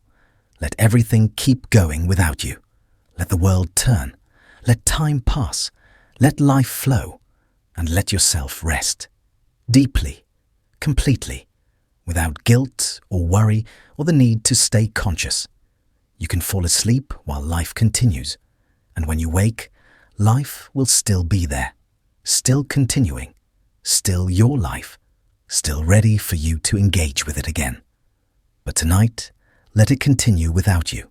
Just sleep, just rest, just let go completely, because you can fall asleep while life continues. And tonight, finally, you will. And now, we've come to the quietest part of the night. You've lived long enough to know that some nights are harder than others, that some questions don't have answers, that life doesn't always make the sense we wish it would. And that's all right. You don't need to understand your life tonight. You've spent decades living it, learning from it, growing through it. One more night without perfect understanding won't change anything. You don't need to remember everything that crossed your mind today. The worries about people you love, the concerns about things you can't control. Let it all fade now. Memory will hold what needs holding. You don't need to try anymore. Not tonight. You've tried so hard, for so long, in so many ways. And you have done enough. For one lifetime. Certainly enough for one day. Life can take care of itself tonight. It's been taking care of itself through all the years you've lived, through everything you've witnessed. It will be here in the morning, just as it's always been. You can rest now. The kind of rest that goes deep, that reaches into bones that have carried you through decades, that quiets a mind that solved countless problems and somehow kept going through it all. Your body knows how to do this. It's been resting for all these years, through all these decades of nights. Trust it. It's never forgotten the way into sleep, just breathing now. The same faithful breath that sustained you through every year of your life. Still here, still carrying you gently toward rest. You've done your part today. You've lived another day of this long, beautiful life. You've made it to another nightfall, and that's enough.